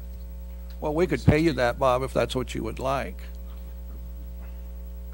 That's, yeah, that's just a joke, please. No, it looked so out of context when everything else is 160, 298, 164. I just wondered, so obviously it is just a clerical error. Okay. Is there any way that we can get a updated one with the correct numbers in there? If you could email that to us or something like that, appreciate it. Just Are the allocations still in place? Because the city manager was allocated, of course, office was not. No, that's, yeah, you're correct about that, but it's not 1/16 of what it should be.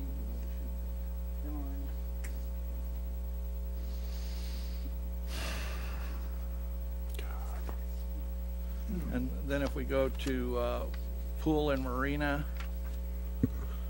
we have a proposed budget July, August of 2018, $53,953. Actual $9,164. I believe the 53,000, isn't that half of your budget? For I think Brenda can address that. Maybe I'll step back. I think we're confusing thoughts. When we look at the right-hand column, which is the fiscal year 2018 annual budget, that's this year's budget. okay. The column on the left, which is proposed July, August budget, which is the one we're talking about tonight. So we put those back into perspective of what we're saying. Because then when we look at, because if you look at the city manager, as Craig points out, the allocated portion of the city manager's budget is a little bit more than $41,000 on an annual basis. But it's allocated to other funds. But First budget, like the council's budget,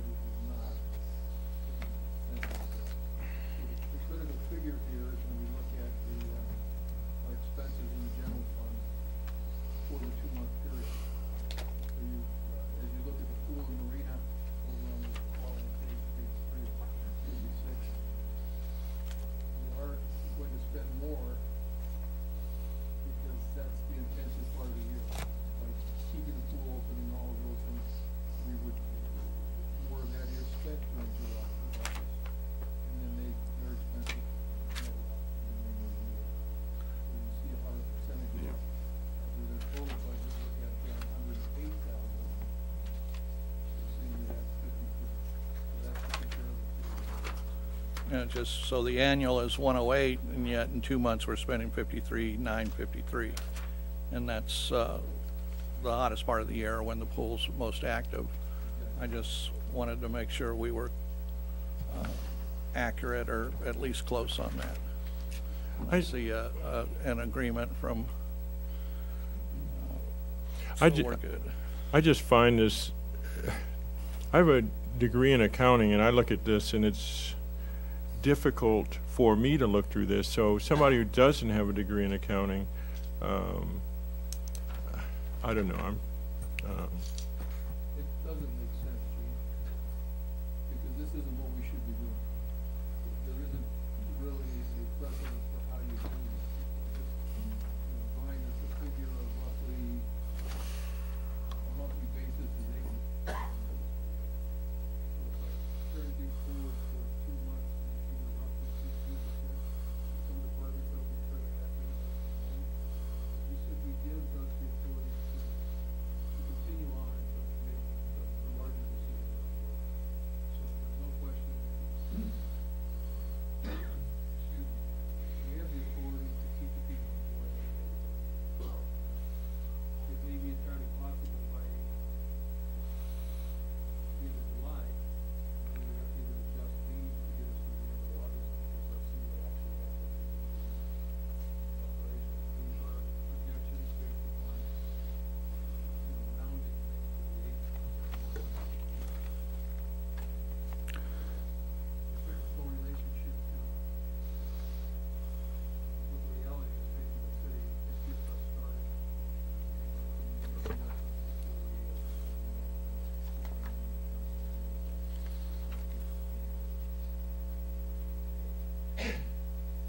I know the definition of the term precedent, but I'm unclear of what do you mean this is unprecedented. I know you went into it generally, but could you please elaborate?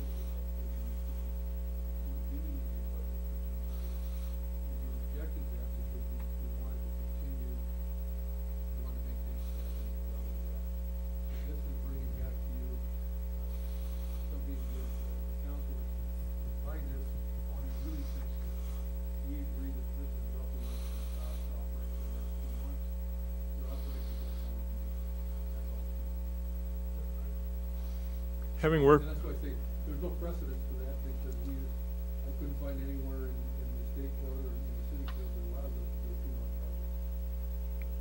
Federal government does it. It's common. I hope we don't follow their example. Well, I think we have a good federal government. You know, I'm happy with the federal government we have, and I think they do a good job. You know, I guess the only thing I see here is, again, fire is slamming, you know, with everything they're doing. And since we're not allowing overtime, we've cut them back to 3 instead of 4. And I would like to see us staffing for firefighters up until July 31st or August, whenever, you know, we know exactly how it's going to be. I don't want to have an incident or a firefighter injured because we pulled one firefighter because of overtime. We're spending $2 million or whatever it is. I think we can keep this other firefighter on and make it 4 per crew until we know what the outcome of Measure C is going to be. I hear you, but I don't know on that. We had 15 structural fires last year. Have we had any this month? Had one today.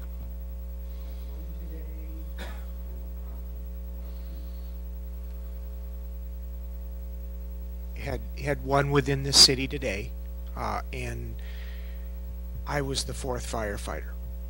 And it's pretty hot out there. and it was a working assignment, big heavy construction. So yeah, it taxed us pretty hard because Kern County has limited their assistance to us. You know, the reciprocity is worn just a little bit thin, so we're not getting as much help for as long from them. Last night they went to Boron, and they were up at 3 in the morning, and when I got there this morning they were just getting in. Went to Mojave couple times in the last 3 weeks. I went to both of those and just kind of helped out. I'm not doing this, I'm just kind of explaining. Yeah, 4.0 is a better model. It's a safer model. It's a more efficient model. It applies people faster, and sometimes you need all 4 of those people contributing everything they got to get it done.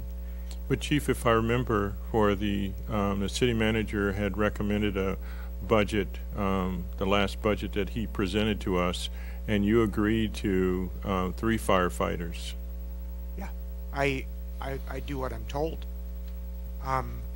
That doesn't always mean that I agree with it, and the city manager and I have talked about it, and but I'm appointed to do what I'm told, and I push back if I think it's unsafe. If it's unsafe and taxing my folks too hard, that's my job to do that. He would expect that from me, and I justify and rationalize and hold up the facts and appeal to him, but he is still my boss, and you're his boss, and the citizens are our boss, and that's what they've decided that they want. I mean, that's how it's filtered down to me. Oh, I understand. 3.0 is acceptable. I understand, but I thought last time when you talked about that budget, you were the one who said this is what I recommend, and you had said because they had asked if this was a plan that you approved of, and you said yes, and it was for in the face of a probable potential 2.0, 3.0 is acceptable to me, and it's a workable model. Okay. But is it as good as 4.0? I'm a fireman, and no, it's not. I agree with you. 4 is ideal, but right now at this budget crisis, is 3 workable? And you had said yes. Okay. Yes. So that's all. You know, again, 3 may be workable, but it's not safe. I spent a year at the fire department flying the rescue helicopter. Mr. McGuire was a paid call firefighter. You know, we can always cut the cost, but again, when we cut the cost, we're making it more unsafe for these firemen, because at any time we can have a fire that is far more devastating than what we have.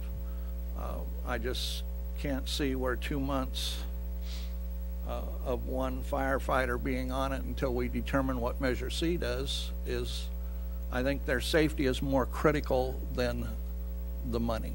I agree with you, Councilman Paris, but right now, to me, fire and police are both important, but to me, and no offense to our firefighters, but police are, to me, are the #1 thing that we need to worry about, especially if we have to go down to 4 officers and a chief, you know, if the measure doesn't pass.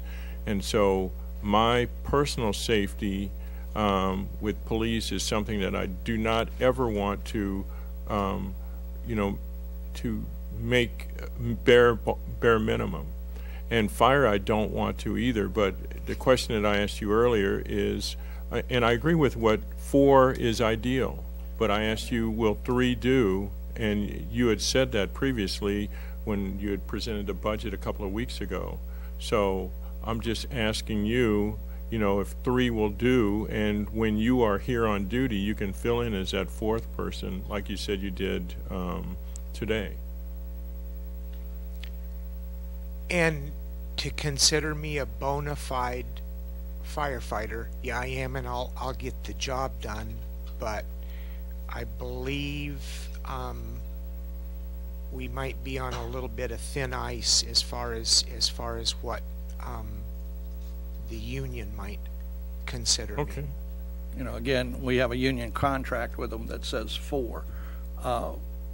And not to cut Chief Goodell short, but he's as old as I am, and we do not perform on the level as younger firefighter paramedics do anymore. We're just not that capable. And the last thing I want to do is see the chief hurt or injured or anybody injured. Understand. I think we ought to maintain it at 4 until Measure C either passes or fails. And what we probably need to do is ask the city manager to come up with a difference, a delta, on what that cost will be.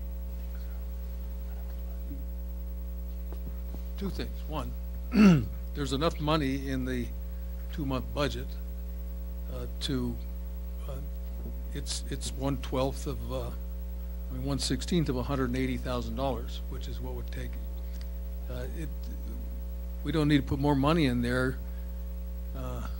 You just need to override my decision to control the overtime. Well, you know, that's not our intent, is to override your decision. My intent is to keep the firemen safe. Okay. Right. And I understand that, but I'm just saying the money's there. We can spend it but I've told the chief that I don't want him spending overtime to bring back the 4th person, and that's what's causing that to occur. And our labor contract does not say 4. Say that again, sir. Our labor contract does not say 4-man staffing. And I would like to reiterate, 3-0 will get the job done, and I'm here to do what I'm told. City manager and I have talked about it. He knows how I feel about it, and if he tells me through you to go with 3-0, and that's contracted minimum, that's what we do. And I think it's totally within the council's purview to decide if you want to have 4 as the response as is there. I'm not in any way claiming that, but when I'm tasked with the responsibility of bringing overtime into line with what we can afford, that's the decision I make. And you are doing it. And we're not questioning your decision, sir. What I'm saying is the end result brings us back to 3, and right now I think it's critical. Like they just said, this is the most critical time of the year for police and fire, with July 4th coming on. I would like to see our engine staffed with 4 firemen until we get through this critical time. So we've got a critical money situation, but we've also got a critical fire and safety police situation. If the money is there, let's use it.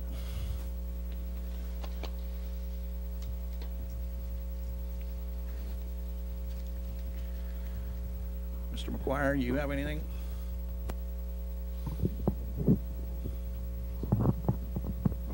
You know, I do. I have an obligation to the taxpayers. And I have an obligation to the employees to make sure that they're safe. And I don't like reality slapping me in my face.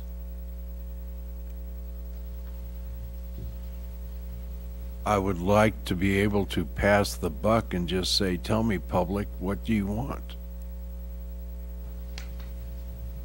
If you want 4-0, then we will jump through the hoops to make it 4-0. But remember, we have an obligation as a council to the taxpayers to make sure we're spending the money right, we're above board, we're as transparent as we can get. So it's easy for somebody to say, yeah, make it 4-0. We want them safe, we want us safe. It's very easy to do that. But at the same token, ladies and gentlemen, we're running out of money real damn fast. And that is something that we as council members have to look at. because July 31 is not guaranteed by any stretch of the means. And then if we spend more to maintain what we got now, what happens after July 31? How much deeper is that cut going to be? I don't have the answers. I don't. I want to say 4-0, but if July 31 is not guaranteed, then what have we done for the future? Well, Councilman McGuire, we've had the taxpayer tell us what they wanted. They voted it down twice. Yes, they have. Every which way. I, in good faith, can't support the budget. I can't support us spending money like that because I wouldn't do it with my business. If it was my money, I wouldn't do it. I would have to lay people off because I'm under a strict budget. I don't have a safety net. So how can I come here and support something that I wouldn't do in my own household or my own business? So I'm not in support of this. Obviously, don't want to see anyone get laid off, but the voters went up twice, and they told us no. But Very just, simple. And I'm not trying to sound rude, but your business doesn't deal with. I know, I understand that, but and still, fire. we're still talking about budgets and restraints and things like that and decisions. And I didn't take any offense to it. I mean, you're right. I don't have to deal with those things, but again, we do have to deal with the fact that the people voted no twice. They didn't support it. Yes, I know. And there's no guarantee that they're going to support it the 31st, so we're using up taxpayer money, which most of it is not our money, even though they've told us already twice that we're not in support of this. Thing I have to that, Mayor Pro Tem, is that if Measure C does pass, those 41 people that we would have fired, because they're not being laid off, they're basically being let go totally, we wouldn't have had to have done that. So I have confidence in the people of this great city that they will vote and pass Measure C, and so it will be OBE'd in August. But if we're being truthful and saying we're doing what the people want us to do, passing this budget is not. That's not what they're telling us to do. No matter what our predispositions are to this, it's still not what they're instructing us to do. We're crossing our fingers and saying we're going to pass the Measure C, and everything's going to be fine. The problem is if it doesn't. That'll be the third time that they've told us that that's not the case. And again, I understand. I'm in the minority here. I'm just, again, by being responsible about taxpayer dollars. And again, we all have constituents that talk to us, and I respect that the people who are talking to you are telling you that, and the ones that are talking to me are telling me. And I'm at about, I'm really, there's not an overwhelming number one or the other. It's just listening to both sides. Again, most of it is not our money. It's other people's money, and so we have to be good stewards about it. At least that's my opinion. I agree to be good stewards of the money, but I also believe that we have to keep our firemen safe, as well as our police officers. And to cut them at 3 right now with the 4th of July coming up is, we're going to have consequences. And the city manager says we have the money. I make a motion that we use that money to keep the 4th firefighter on at this time. So, Councilman Paris, if you could put more fidelity in what you're saying. So you're saying that you are allowing, making a motion to allow the city manager to only allow overtime for a 4th fireman. That's correct.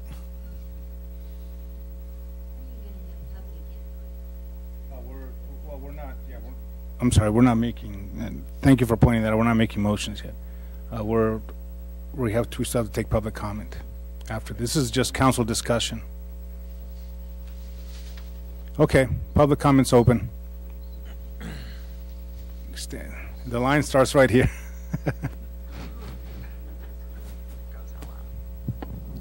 Catherine Efford, maybe the voice of reason. I don't know.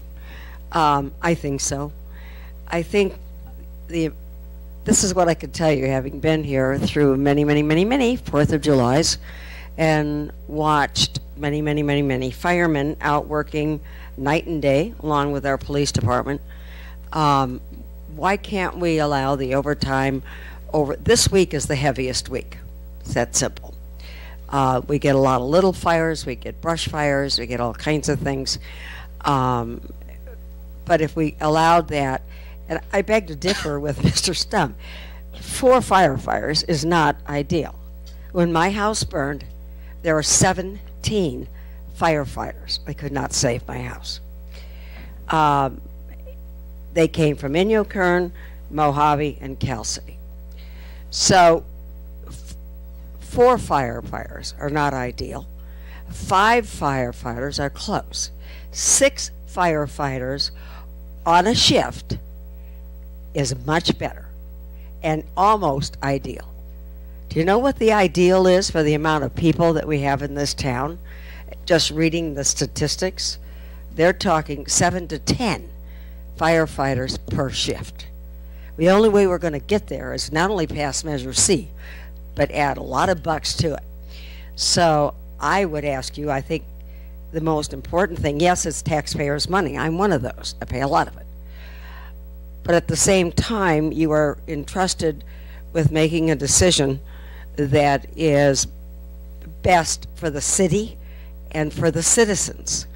And as a citizen, to have 4 firefighters on a shift during 4th of July week when we should have 7 says a lot. It says a whole lot. So I would encourage you to at least give us the 4 per shift over the 4th of July week, because this is the big week. You heard it. You heard what he said.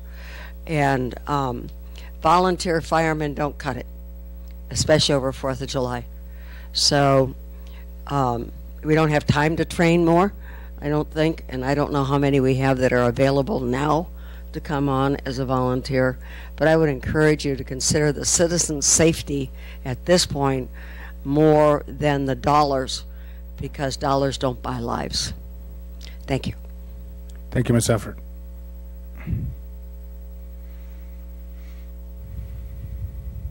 Madam Clerk, would you give a copy of this to our city manager? And since our mayor's not here, can you get her a copy?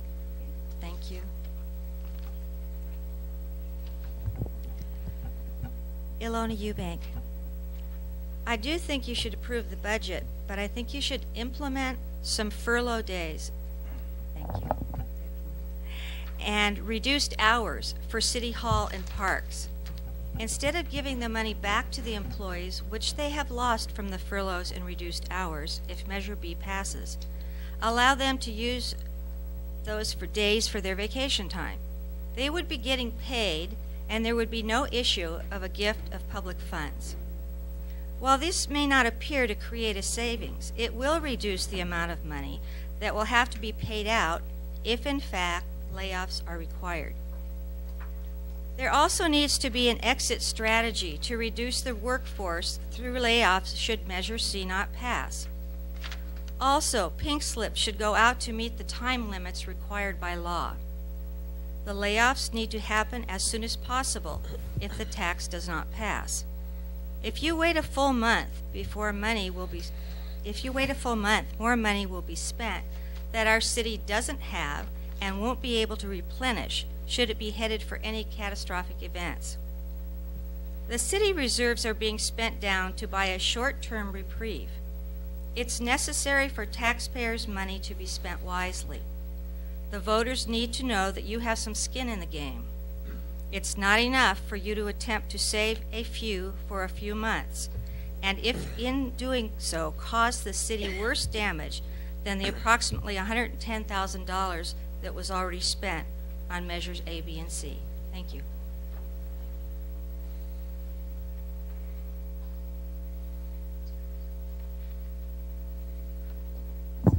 I'm Mary Corona, California City. One thing I'm impressed with is our city's trying to do something for the next 2 months. The state of California, as I recall over a lot of years, just kept spending money even though they didn't have a budget in place. I was very surprised that states could do that, but they did it. They gave out vouchers that they would pay later. So I'm impressed with our city that we're trying to make it be as legal as possible. Second thing is, why don't the council, you had a lot of faith in Mr. Stockwell when you hired him. Please let him do his job. Let him do what he thinks is the best thing for the city, because I think he cares about the city. I think that's what his job is, and I think he's doing it well. Carlos, if you don't pass the budget, what are you going to do for the next 2 months? Did I understand you to say? Is that rhetorical, or do you want me to? Yeah, I like it. It's not rhetorical. What do we do for July and August? Or what do we do for July? Well, we until do what the taxpayers are asking us to do. Just nothing. We close down the city for July? Well, we don't close it down, but we go down to what we can afford. But we're saying that we're going to keep 41 people employed, but we may be sacrificing 13,000 other people that are in the community. And certainly 700 plus people have voted no. So it's not as simple to say, you know, what do we do? We're being instructed. Maybe we don't take it that way, or maybe they didn't mean it that way, but we haven't been given authorization to spend more than we should. We haven't been given authorization, but we have always had more yes votes than no. We just didn't hit the 66 2/3. Right. So I would interpret that to say the citizens want us to go ahead. It's just we couldn't get enough people out to vote. We couldn't get that 66 2/3. We're always going to have about 700 no votes, period. But I think the majority... Political scientists will tell you that if people don't show up to vote, it could be that they're not paying attention, they're disinterested, or they're simply against whatever's on the ballot. Or those of us who are working really hard now didn't work hard enough before. Well, same thing. They're not engaged. You know, that's one of the. Anyway, I had another point and it's gone. At 80, you do no. At 80, you tend to lose that. I just think you ought to. I think we should continue with the next 2 months, but I think we should let Mr. Stockwell do his job. Thank you. Thank you, Ms. Corona. Honestly, what Ms. Efford said earlier, I mean, kind of swayed me a little bit, because she's correct. You know, if something was to happen, but if we're going to do it, now I haven't changed my mind, but I'm saying if we're going to do it, then maybe Councilman Paris is correct about you add the other firemen. Anyone else for public comment?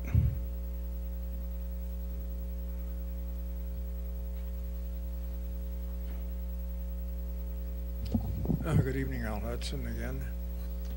I think there needs to be a temporary budget in place to carry the city forward for the next 2 months. All of the focus has been misdirected on police and fire. Those are services that are absolutely necessary for the preservation and safety of the citizens. We need to look at Public Works and their staffing. They should be the ones that are suffering the draconian cuts. Our fire trucks and services need to be fully staffed. We need 8 people for working on water lines that we haven't seen any accountability on. They're still on the payroll. We need to transfer money out of the general fund into police and fire to fund those the required staffing. We need to take the money out of Public Works again, because they are the largest single spender of our budget. We need to bring that under control. We need to again do the state controller, having them come in and look at how every nickel and dime of the city is being spent and how each department is being operated, and give their recommendations if we need to follow them. Otherwise, we're just trying to tread water and keep our heads above water. We need better control over our resources because of the limited amount that we have. We don't have unlimited funds, and we are gambling with the safety of the citizens by these various tax schemes and such that are put into place and have been into place. We need to have security not only for the jobs but for the citizens. And that's what I have to say right there. Cut Public Works, fund police and fire. Thank you. Thank you, Mr. Hudson. Mayor Pro Tem, Council, Ron Smith, California City. Ilona's time is up. Matter of fact, it was up last meeting. She was in a deficit when she started this meeting, but she had asked me to ask if we were going to be going in the reserves for this 2 months budget. If you could answer that at the end, please. Essential services. I'm listening to all of you. I agree, some measure to all of you. Mayor Pro Tem, if you're running a business, you can't operate in the red. Our church, we've had 3 families leaving as a result of medical marijuana has pushed them out the door. We have 2 men on staff. We have to make tough decisions. And we operate with a balanced budget. We operate in the black. We don't operate in the red. Tough decisions. Mayor Pro Tem, the compassion you guys have for our employees, but essential services come first. And man, it'd be nice to have a pool. But if it's costing $53,000 for a pool, and for those 2 months we can use that for essential services for a firefighter. I don't know if it was Greenwood, somewhere in that area in the fall. It wasn't even the hottest part of the year. Of the firefighters that were there, two of the youngest in the best shape fell out due to the heat. One ended up in the emergency room. Another guy was on the ground. Our firefighter safety, this is pretty hot today. They responded to 2 structure fires. What's amazing, Chief looks like in the best shape at the end of it. I don't know if he just drank 3 monsters. Maybe he needs drug tests. I don't know. I'm just saying. But Yes, to all of you. Shady spot, yeah. I hope that drug testing will go post haste. But for the young guys, they're beat. Those that were working last night and are working today, they're beat.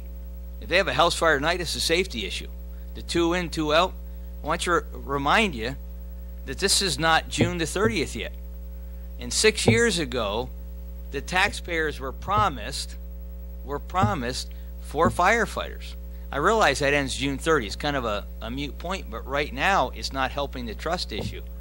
And we're going into for our police and our fire, their essential services, whatever has to be cut to give us our essential services, it has to happen. And I realize the compassion, who wants to see someone lose their job? But essential services come first. And there are difficult decisions that have to be made. I'd love for the pool to be open. If the pool needs to be shut down, we're not having fireworks. By the way, by not having fireworks, you can write it down, and I appreciate Chief saying that we're, just use the safe and sane carefully. Let's face it, we're going to have some fireworks this year that we didn't have last year. And they're going to be in the desert, they're going to be in town, and the fire department, police are going to be going willy-nilly, going back and forth. Thank you for your time. Thank you, sir. Anyone else for Mayor Pro Tem? Mayor Pro Tem? Yes. Can I add something? Absolutely. Sure. I just want to add some, maybe a picture of the way the police department's operated in the last couple hours. We stick by a budget. and we stay close to it. We've been able to stay under budget this last year. We understand how stressful it is to come up with a budget for a year, and it's obviously a lot of work to try to predict how the next 2 months is going to be. So we've been very, very tight on our overtime. So we dropped down to 2 on a shift. The last couple hours, as I've sat here and monitored radios and run out of batteries and stuff,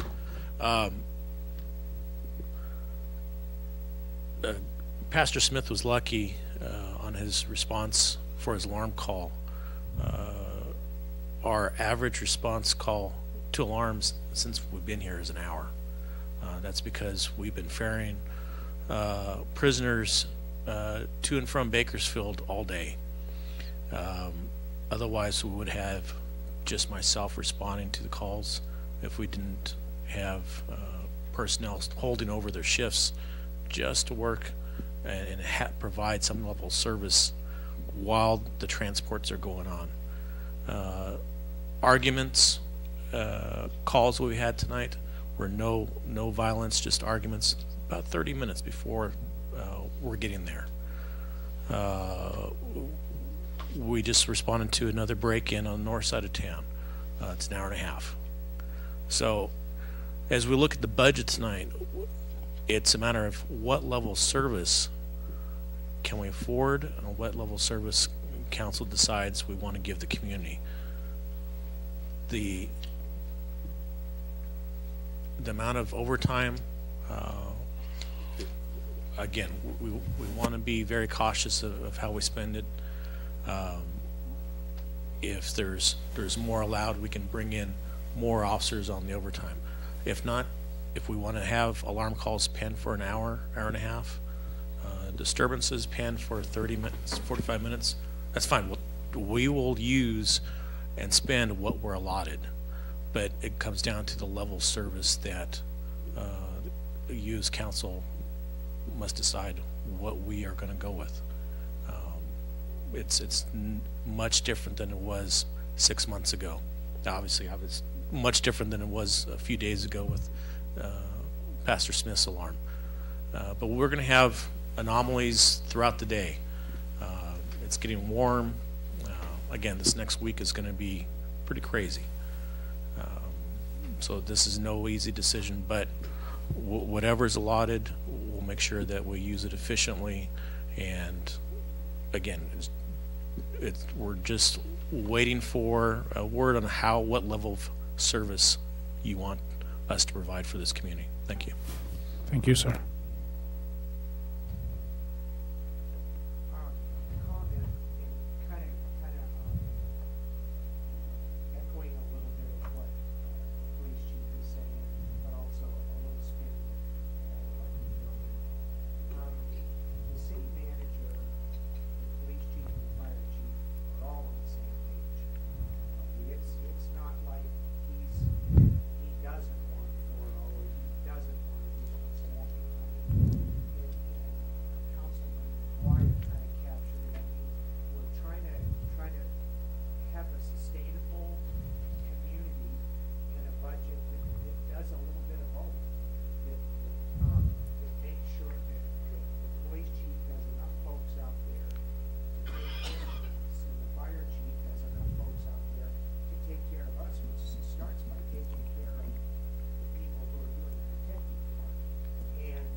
Thank you, sir. Could I add something? Yes, sir. In one sense, we're talking about apples and oranges. The challenge that the police chief is facing right now has nothing to do with what we're talking about tonight. It has to do with the fact that because of not being able to offer police officers a career in Cal City, they've left us. There's more than enough money in his 16% to staff as much as he needs during July. He just doesn't have the people. They don't exist. They're gone. And so we are short of those positions, and so we will be spending some overtime there. The citizens need to recognize this is not a myth. The officers have left for predominantly one reason. They want a career. They want to be able to establish themselves in a department and grow and learn and do that, and they can't here. And we're seeing the impact of that. Without that security, they've left. They get their training, they become valuable to somebody else, they move on, and they take with them all those skills, but they also take with them a live body that can be out there responding. Another thing is we shouldn't be responding to false alarms anywhere. We should be, that's a service we've offered to citizens that has never bought anything other than the big inconvenience for us, and so that's a business we ought to get out of, so that our officers are spending their time dealing with it. If somebody wants to have an alarm, then they ought to contract with a company that will send an armed security guard over to find out what, if there's something worth looking at. And but of course that's a fee that most people don't want to pay, and so they hook up an alarm with a company that has no capacity to respond. Vivint is not a security company. They sell a service, and so there's no one to respond to those calls, so we go. And as we found out in this case, there was nothing there. And so as we look at going forward, whether the parcel tax passes or not, there's some things that we've been doing that we've got to stop doing and focus our efforts toward what is more important and what really values it. And that we're taking these folks that we spend thousands and thousands of dollars to pay to go do what we've trained them to do. Not do things that don't provide much of anything. And so I think we need to recognize that the task facing the police department right now is critical. Part of the reason we're also short is because even when we've recruited, we can't come through the process of a recruitment with the folks that we need at that point. And so we've got an uphill battle on what we're going to do with police. And so there's enough money here. If next week turns out to be as bad as it is, I'm not going to deny that they need to call out whoever is needed next week if there are critical issues, and that's the flexibility that is built into the direction I've given them. Is in bona fide emergencies, of course, we respond. We do what we can do, and we're not going to belabor that any further. Thank you, sir. Any other comment from the public before we come back up here? Gentlemen? Bob, I just got one question. If it turns ugly in the next week, would we have the ability, if need be, to bring people on board? For example, if fires start rolling out, or do we have the ability to bring additional people in to help cover? Yes. Okay. In fire, we do. We have. PD, we do not. Police, we just don't have the bodies. I mean, there's. I'm sure we got some reserves, and that's about it. Right. We have 5 reserves. They're well used and abused. Yes. Mr. Stockwell's given us the leeway. So if, like I said, if something should happen, we can call in our troops off duty. It's just we can go from one call every 30 minutes to 15 calls in 30 minutes. Yes. It just depends. There's no crystal ball. It just happens. Tonight has been kind of bad. Okay, so with this, approving this budget, will that capabilities be there? Yes. So if need be, we can sit there and say, fire department, you're going to 4.0 staffing till further notice. Yes. Okay, thank you. Did you just ask if we can go into 4.0 staffing? I just asked if approving this budget, if we would have that ability to where they could sit there and say, Bob could sit there and go, things are ugly, we're going to bring it up to 4.0 staffing right now. Okay. All right, thank you. And he said yes. So there's something there. We have that ability, and that's the concern. Along with everybody else out there, it's the concern. But if the money is there and we have the ability to do it, if need be, then the call can be made to bring it in. And I think that's legit.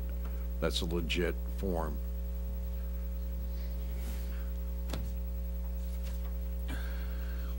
You're talking, Councilman Guire,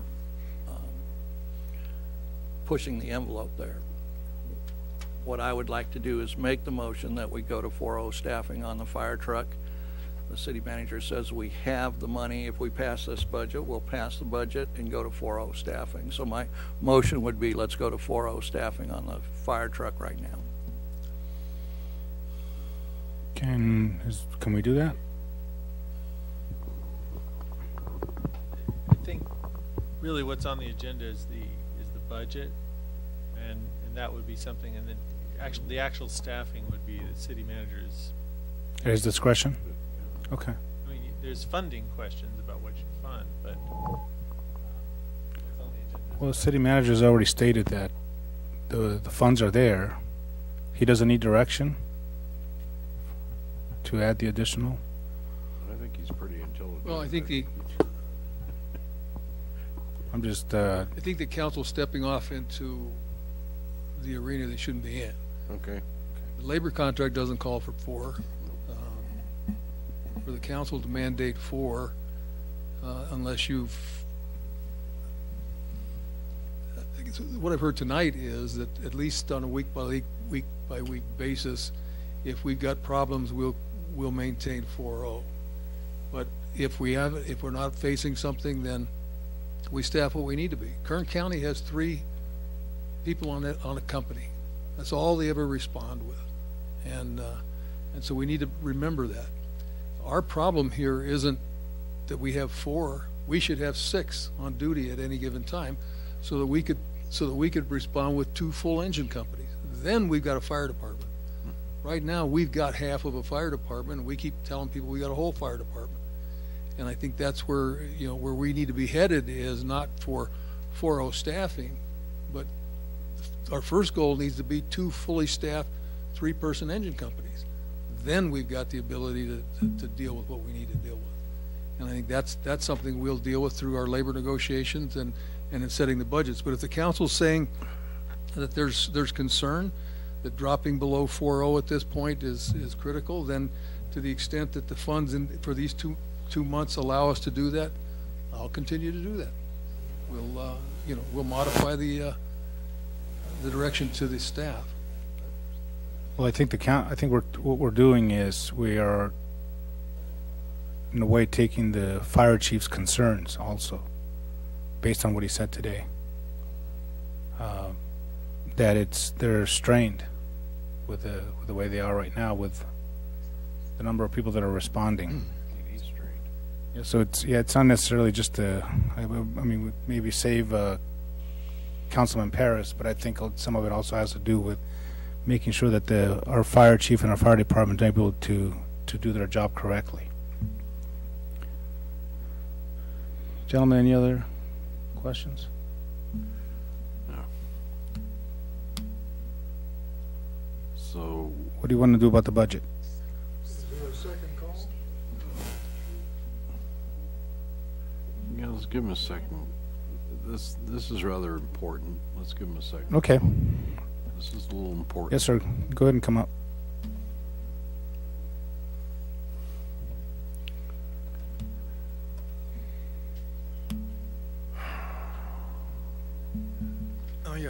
Hudson.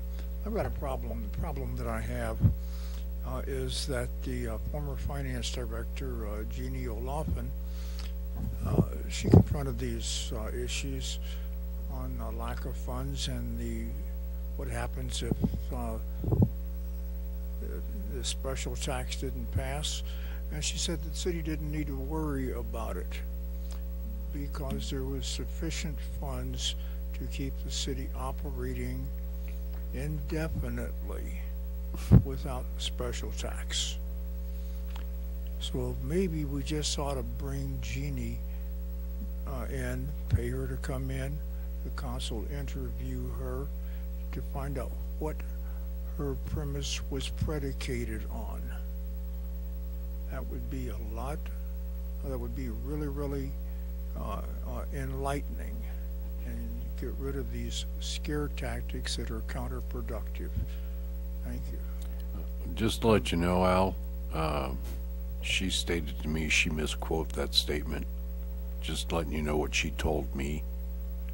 And as much as I want to say this is a scare tactic, it is not. This is reality. She's the finance person. She's been over there at the Pepperdine University. Yes, she has. She's a very intelligent woman. Exactly. And yet she stood right up here before the council and the public and said exactly what I quoted. And you're 100% correct, and she stated to me she misquoted.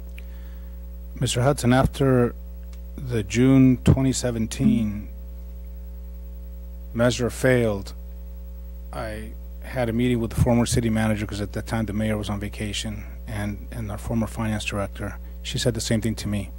So I came out and I made the statement that everything was going to be fine. Exactly. And later on, I was told that the projections for the cannabis taxes, the revenues, were misquoted. And a lot of that was based on that, what she had said. So much of what took place in that meeting between us three was retracted. Okay, however, the cannabis tax still needs to be considered in the equation. We just can't just say close our doors on it. Well, no, but still have to be considered. But the problem is, we were promised a lot of things for over 2 years, and we put no timelines on anybody. And now this is the consequence. Well, said earlier, let's put time constraints. Yeah, I think there should be. Okay, Councilman McGuire, time's up for Mr. Hudson. My time's up. My time's up also. Yeah, so no, Mr. Hudson. We'll call it good. Okay. Thank you for being a good sport. Anyone else? Second call?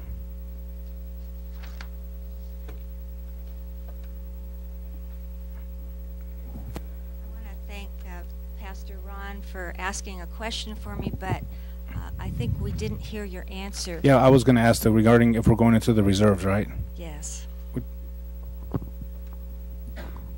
Yeah, when you look at the first page, that's what going into the reserves looks like, because you will spend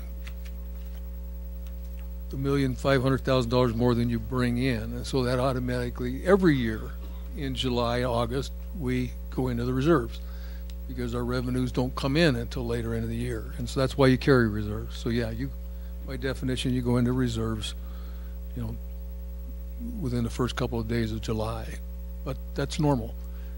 In this case, we're only looking at it for 2 months, but yeah, you'll spend reserves. Does it require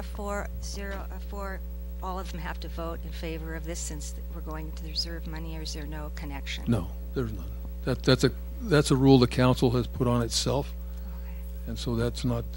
It's up to them whether they want to continue to do that or not. But there's no statutory requirement of 4 votes.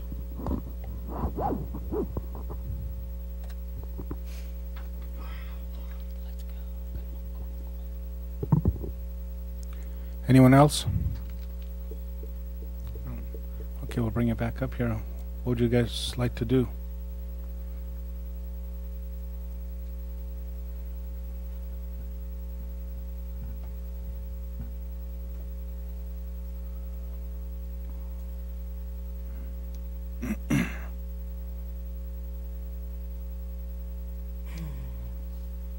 Obviously, I've been told that this is not the time to bring up the fourth fireman. I still feel it's a safety issue for the firemen. If we can't direct the city manager to do that, then who does? Well, I just asked him if we've got the money to do that, but if we don't need to do that, we've got that flexibility there. I mean, it's built in with this budget.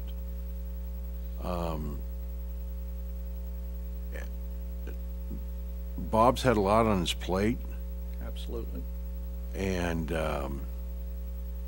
he's trying to fix things that were messed up for a long time, and I've got to trust his judgment. You know, when we did the interview, I trusted him then. I sure as hell got to trust him now. So you know, as long as that flexibility is built in, I'll be more than willing to pass the budget for right now. But I got to trust his judgment. That's what we hired him for. I don't have an issue passing the budget, and I don't have an issue trusting Mr. Stockwell in this manner. But sometimes, you know, with fire, it's too late. You can't call a guy in after the fact.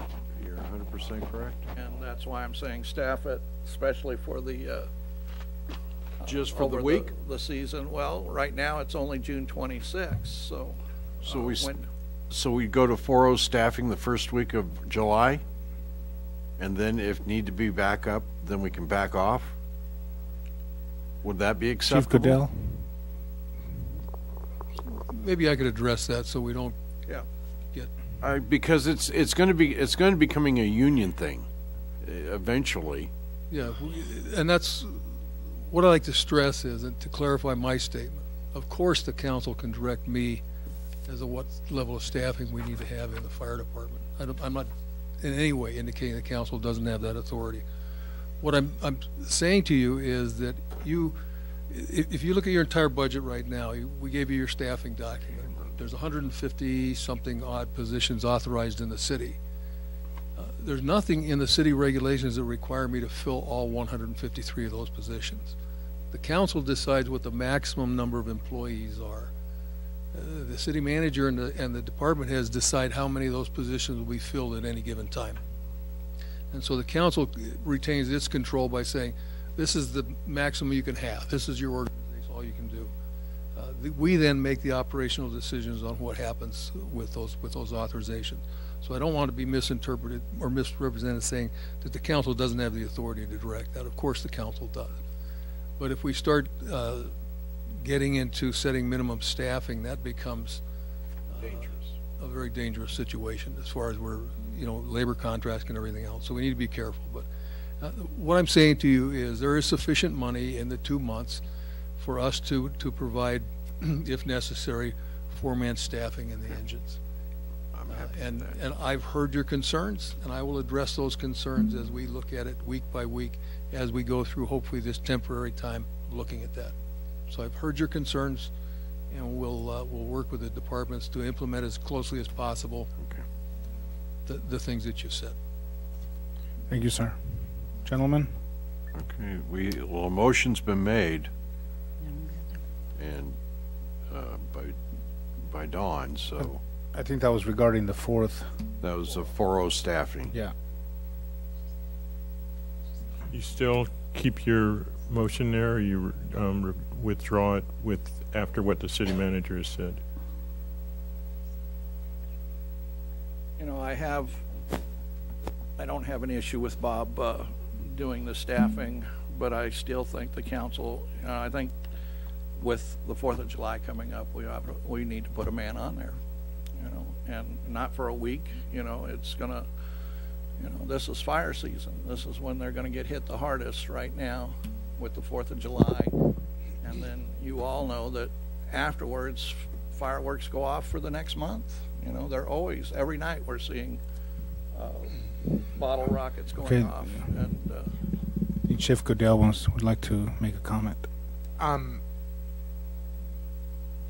Don, Councilman Paris, you can trust the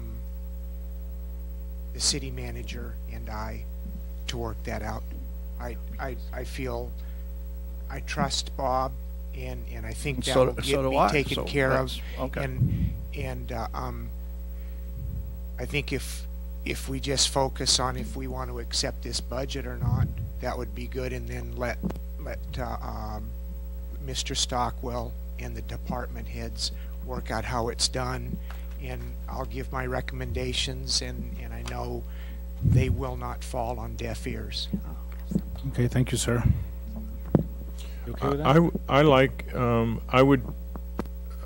I trust city manager in making, when 4 people are needed. My problem with the budget is I would like to see somebody go through it and fix all the adding errors and stuff that are in there, and I'd like to receive one that doesn't have errors. And ones have already been pointed out tonight, but other ones I see, if you look at the city council budget, it's showing for June and July 2430, and the actual amount is 2280. And so there's all kinds of mistakes in there. If you could go through it and fix it and get us one that has numbers that are correct, I'd really appreciate it.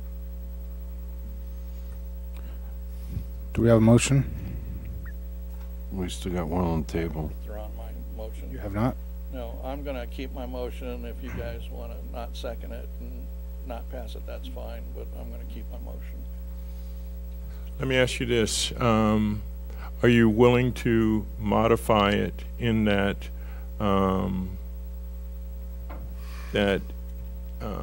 certain times, i.e. 4th of July, and other times that the fire chief deems necessary and recommends to the city manager that we staff go to 4-0 during those times for July and August? Would you agree to that?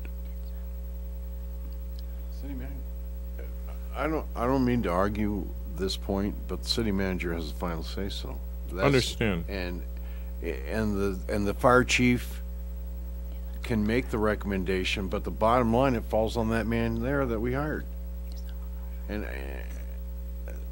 that's what it comes down to. And I got to trust him. I got to. Okay, so what do we do with a motion? Well, is it going to be second? Well, the thing is, I'm looking at, is it going to pass? So, say for instance, if I agreed with Councilman Paris, I don't think that Mayor Pro Tem or you would agree with that, so it would not pass. So let them do that. Okay. Well, it's not that we don't. Well, personally, it's not that I don't agree with them. It's just I think the fire chief and the city manager already made that clear. I think you should see if there's a second to the motion. Okay. And see if it fails. I will second the motion. You second, and can you restate the motion then so it's clear, Councilman Paris? Because you had mentioned. Yes, I make the motion that we go to 4-0 staffing for the month of July for the fire department. No. And I second that motion. Madam Clerk. Councilmember McGuire, My brother's over there across the street. I'm sorry, but no. Paris, Yes. Stump, Yes. Mayor Pro Tem Gomez. No. Motion fails. So let's go to the original one on passing the budget as it is, with the consultation of the fire chief and the city manager making the final decision on the amount of firefighters we need. So I make that motion. I'll second. Madam Clerk. Make the motion basically that the city manager and the fire chief, they will cooperate, I guess is the word, to determine the exact amount of coverage that will be required. And the city manager makes a final determination. That's if we pass the budget. That's part. Yeah. Do you want to maybe include adoption of the budget? The budget with direction. With direction. To do exactly what you just said. Yes. So I am making again clarifying it and adding more fidelity. I am recommending that we accept this budget as it is written with corrections. As we pointed out, there are many adding errors in it. And the caveat that in the month of July, if it deemed necessary by the fire chief with overall approval by the city manager of staffing up to 4, that's the recommendation. I'll second that motion. You ready? Councilmember McGuire? Yes. Councilmember Paris? Yes. Stump? Yes. Mayor Pro Tem Gomez? Based on what Ms. Efford and Ms. Corona said, I will vote yes. Motion carried. Yay. Thank you, everybody, so very much. Yes, thank you. We will now go into new business 1. OHV temporary hiring to complete grounds operations. Grant G 16-03-26G-G01- oh, I'm sorry, that's it. Police Chief Hurtado. Thank you, Pro Tem. The OHV Recreation Program applied for and received ground operations grant for the 2017 and 2018 riding season. The council approved the resolution for the grant at the May 9th, 2017 meeting and approved the budget for that grant on October 10th. Consequently, the staff report is asking to release the hiring freeze for this current grant so that grant deliverables can be accomplished. 2 employees who were on the two general service workers under the grant have moved on to other employment. The 2 employees in the field performing their work required by the grant. One of the 2 that is left is the only heavy equipment operator. The other is as general service worker. Much of the work is done in the field and must be repairs for safety reasons, and thus our need to hire the replacements till the end of the grant cycle. Also, a part-time general service worker has also moved on to other employment. These positions are temporary and expire September 30th of this year. So we're just looking at just to complete the grant for the next few months because of the hiring freeze. We weren't able to refill those positions, so because of the council's direction for the hiring freeze. So we're just asking to hire the 2 temporary full-time employees and 1 temporary part-time employee to complete the ground operations grant, and their employment will conclude on the end at September 30th. Thank you, sir. And that's all completely paid out of out of the state grant. Yeah. We just want to finish it up, and we just need temporary employees. Is the city going to have to pay anything else out of that? No. Like CalPERS or anything like that? It's all figured into it's all figured in? Yeah, the only bad thing would be we will get dinged if we didn't finish the grant like we said. So subsequent years we could get a lower rating. Yeah. So we just want to complete the work that was already approved. Correct. Got it. Anyone else up here? Councilman Paris, no? Anyone in the public would like to comment on this?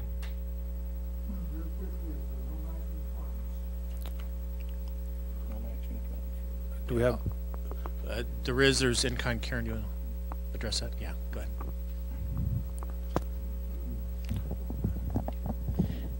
There is a match required on the grant, and for the ground operations grant, the match is met using the daily rental rate for the grader. our equipment and the city's equipment, that when they have to go out and do the SDI tract work, We get to claim it. we get to claim it. And it doesn't cost us any cash money for the ground operations grant. Okay. Outstanding. Thank you, Karen. Anyone else? Okay, we'll bring it back up here. Make a motion we approve. I second. Madam Clerk, roll call, please. Councilmember McGuire? Yes. Paris? Yes. Stump? Yes. Mayor Pro Tem Gomez? Yes. Motion carried. Thank you all. We will now move to the portion of the meeting that is reserved for council members to present information, announcements, and items that have come to their attention. The Brown Act precludes council, staff, or public discussion. Short staff responses are appropriate. The council will take no formal action. A council member may request the city clerk to calendar an item for consideration at a future meeting or refer an item to staff.